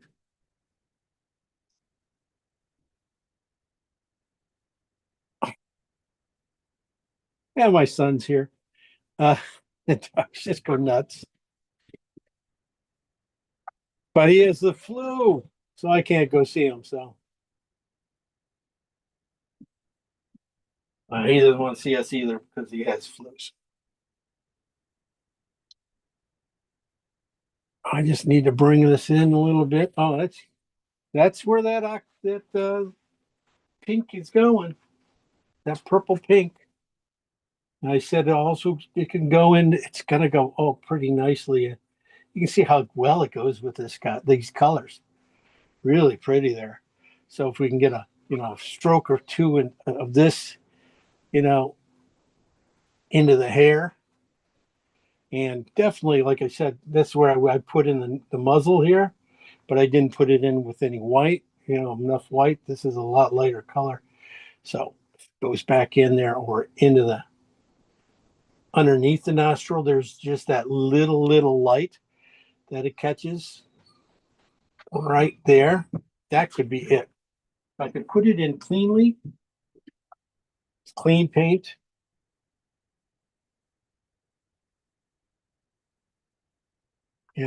That's what I do. Okay, Now that lightness up here. Okay, that's not bad. Everything, I'm just gonna leave those guys there. This needs to be warmed up as we go. Warmed up, boy, I'm gonna go back. See, I'm not crazy. This, if you go to, this is our very first color on the green side. Definitely a good looking horn color to be mixed in with these coolnesses, especially up here too. Bring up, pull out the green on that thing. That one really close to being done, really, as much as, uh, yeah, it's good blocking. I don't mind that. All right. The last thing, I'm just gonna put in the nostrils. I'm gonna put in a little teeny nose. Um, that's where I was using this little teeny brush, because I figure I can get it in there really quick. We've got about half an hour, so I can get in a little bit more of this stuff. This guy might do a lot of work at the end here, especially, you start with these big brushes and you keep working down. I'm going to be using, go to alizarin and phthalo green first, and basically just put in the nostril shape.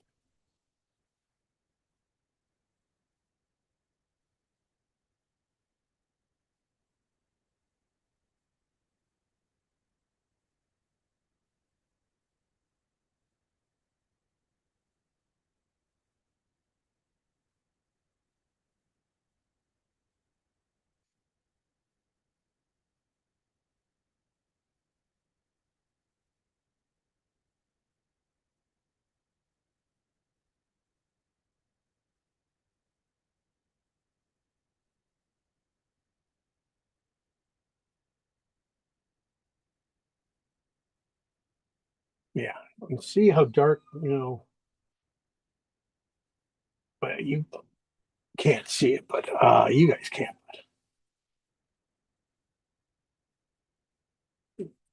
If you put in just a little bit of the red, if I put cad red into that mix, just a little bit of, this is ox phthalo green and alizarin, just a little bit of cad red into it.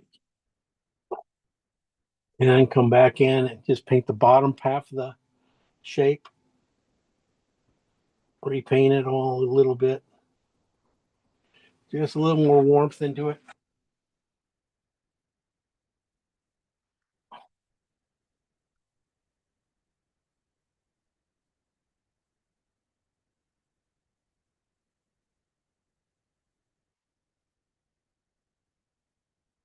That works out really well.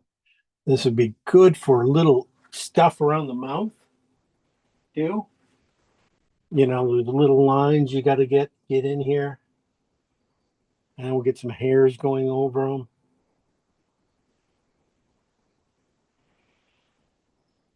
And then it starts to get fun.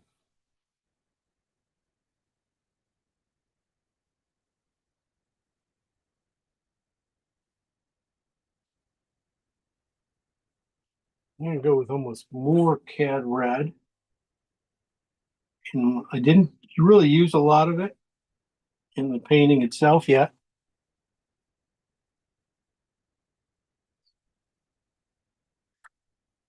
I'm going to use it in here because it really pops usually.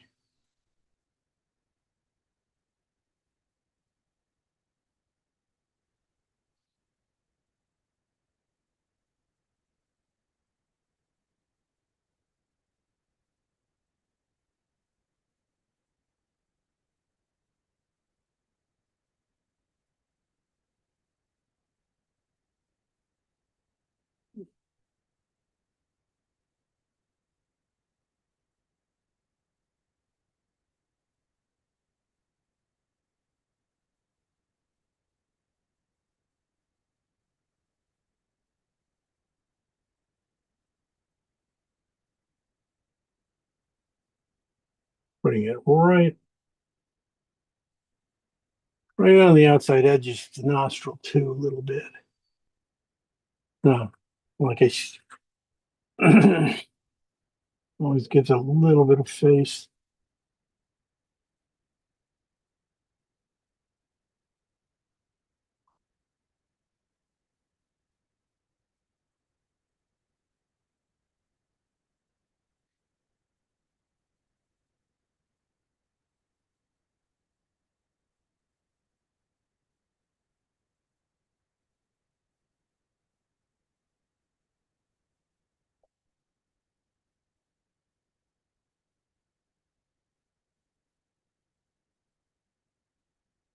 This is, or it could be oxide red.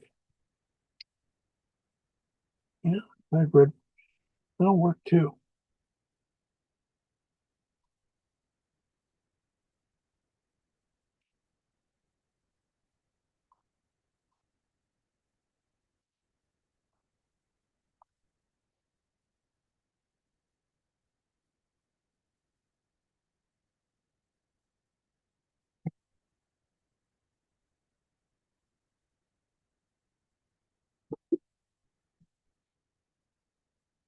Yeah.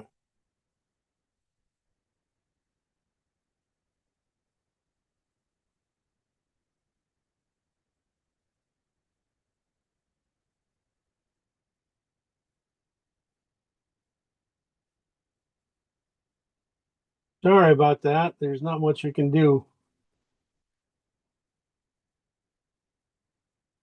And I don't think we hear much, Jim. Oh, you don't hear the dog yipping and yapping? Oh, Not too okay. much. Okay. Don't worry.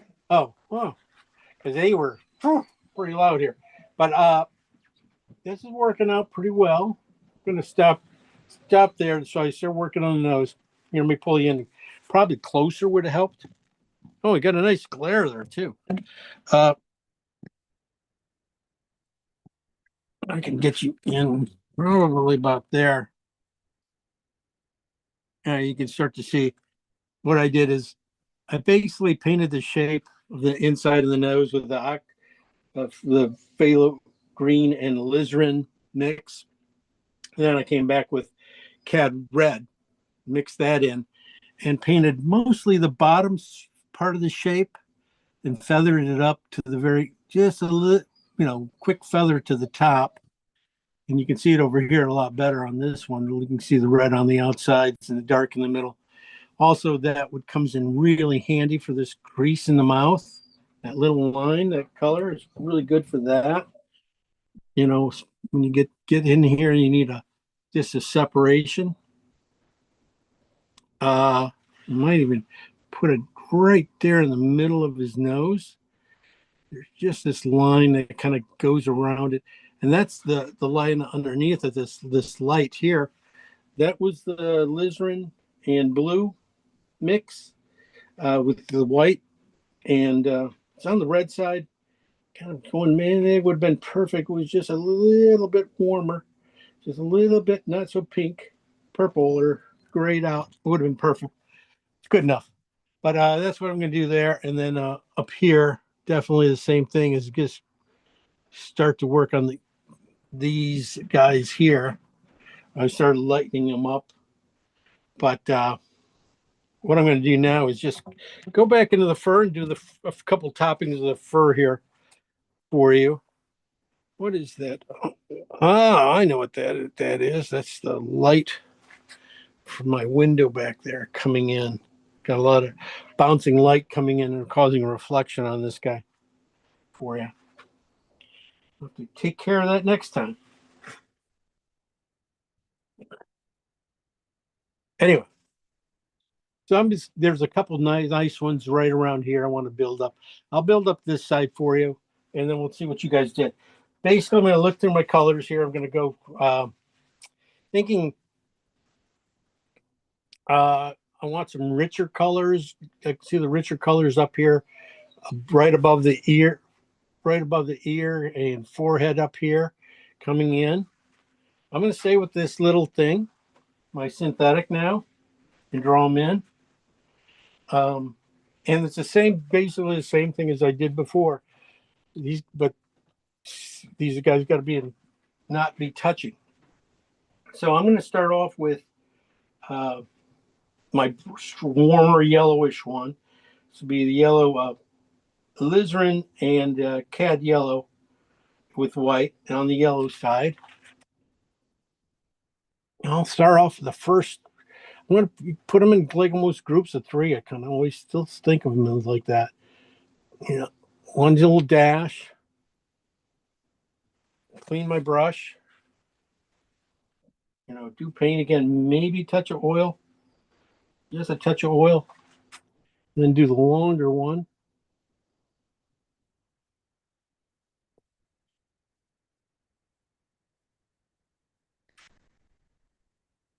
And then the final one next to it with the paint heavier at the bottom section of the stroke.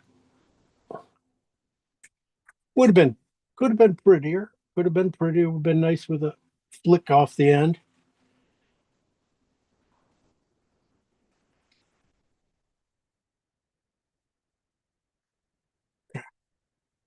That's pretty much how I attack it all the way through. Now,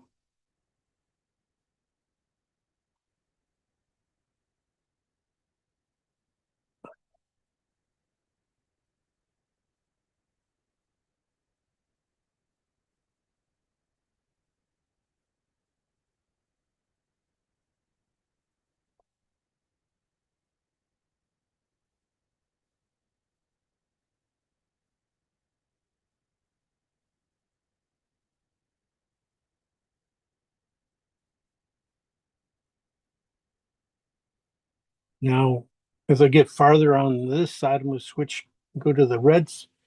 Well, I'm going to go to the oxides and orange mix of the orange side of this.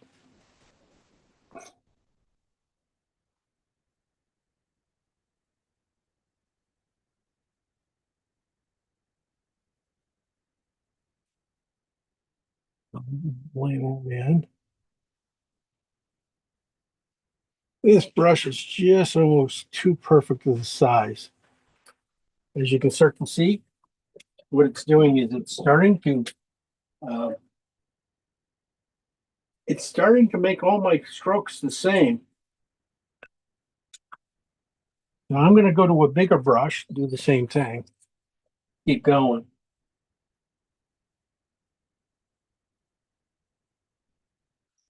Because I think I can always get that little sliver of a stroke.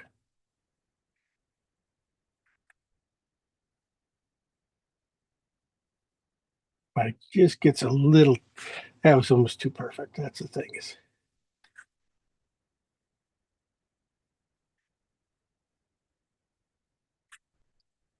Kind of mucked it up. Oh no, leave it, go on.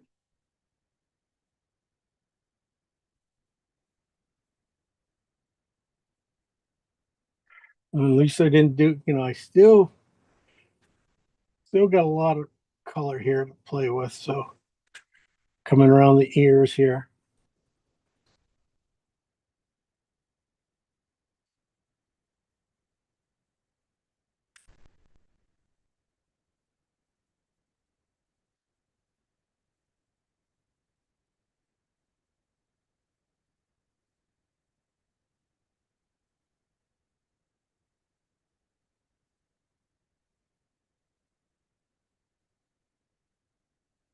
I'm going to go to little ochre and white.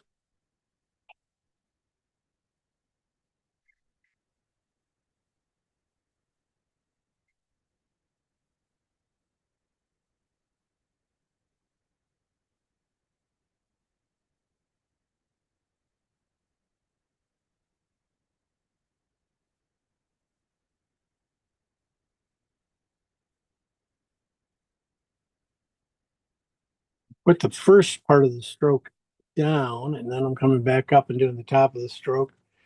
I'm kind of pushing it back in. This is where I also said I would could use a bristle and do this. This hair here just feels very thin and not too, stiff, down and farther down the beast, I could feel like it does get a little more stiffer down in here, or wiry, you know.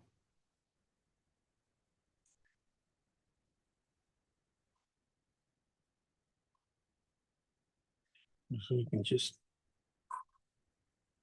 push it back this way, push it back that way, get the ends of the paint right.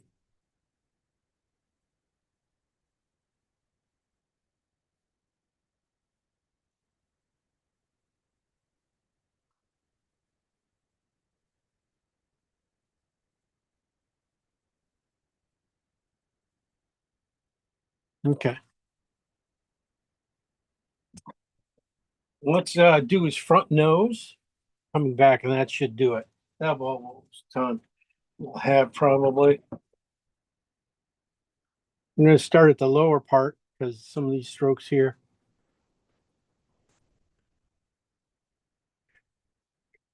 will help a lot longer, a lot quicker. There we go. Some color finally popped.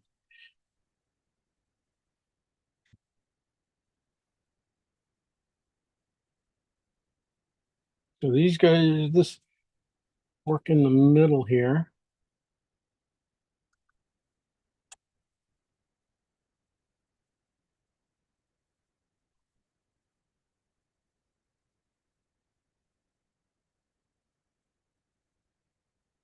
That's almost too light. That's almost too light. I'm going to darken it in just a little bit.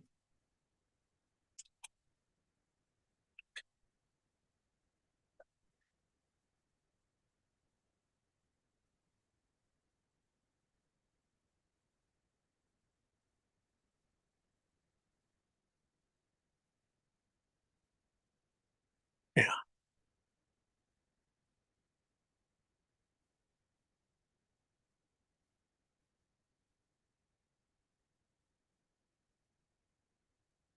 Yeah, it's a little darker than I thought.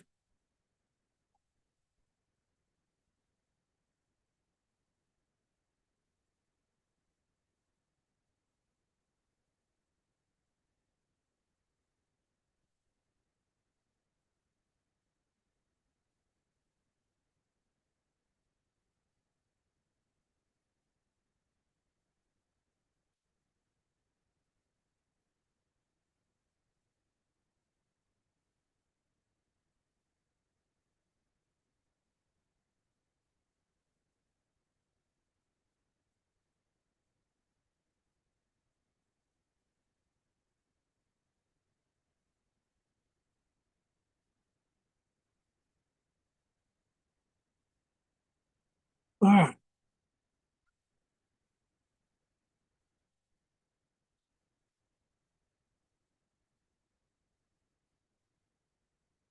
Here you go. These strokes got a little clunky right in here.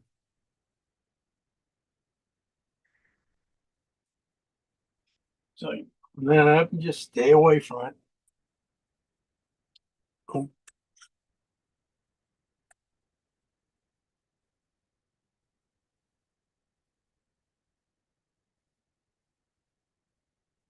I'm gonna say this is like,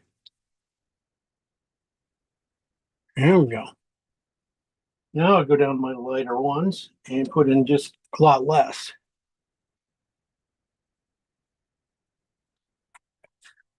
I'm gonna,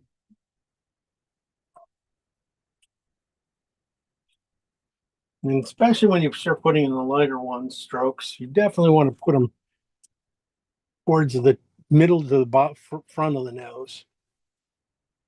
That will help bring that nose forward too. So you don't want to use too much of this up in here, even though it looks like I did.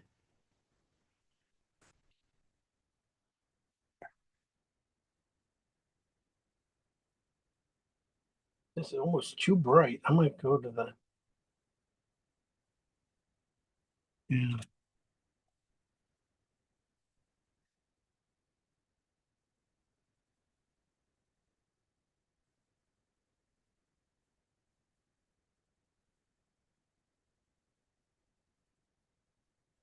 Just weave them all together.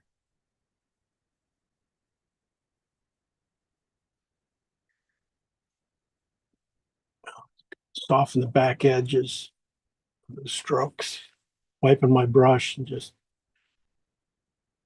touching the edges.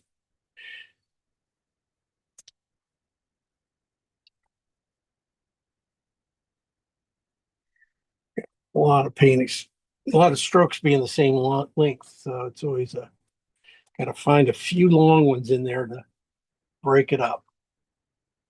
That's a good start. You know, I think, good start to see what's happening here.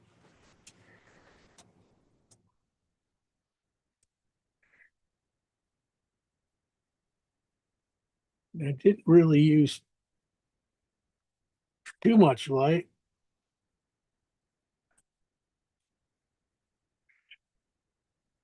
The horns are going to have to get some of this stuff too. So I was thinking some of this orange and this purple here I have right up there too will help lighten that up and add a lot of good color there. That's good. So that was yellow and alizarin with white, or it's light orange. What we used right in here. And I was just putting it in for the highlight colors, and it just lightens up. Oh boy, especially the tip on this guy gets all the way out here. Running that front edge of that would be really good. All right, let's see what you guys go. And then the highlights back in here too. But everything back in here is going to be really a little bit more.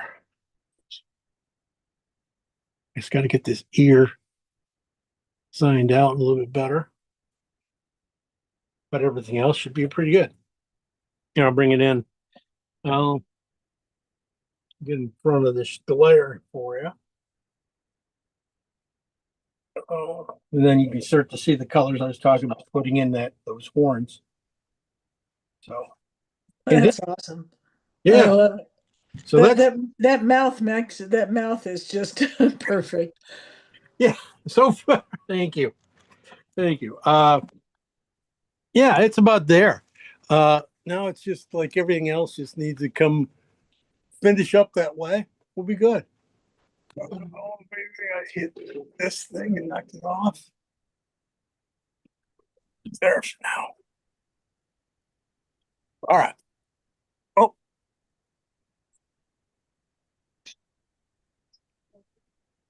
Stay there. Dang it, I knocked off my light. One second. 1 second. No, He's taking apart his basement. I tell you, my basement is I wired it up just perfectly for this stuff. Okay. Sorry. Oh, I'll cut that out. Cut that out. No. All right. Let's see how everybody else is doing. We did not even tackle the background on it. This is where I say we could make it 2 weeks, but the background's not really that interesting to, want to spend that much time on. And there's only a few of us here, so I don't think anybody else wanted to paint it. So we got Sarah and Kimberly who painted. Let's go to Kim. All right, well, I painted some background, but You did not. I did, but I'm not sure I'm going to paint much more, to be honest, and this is interesting. You like it? Good. I kind of think it's all right the way it is.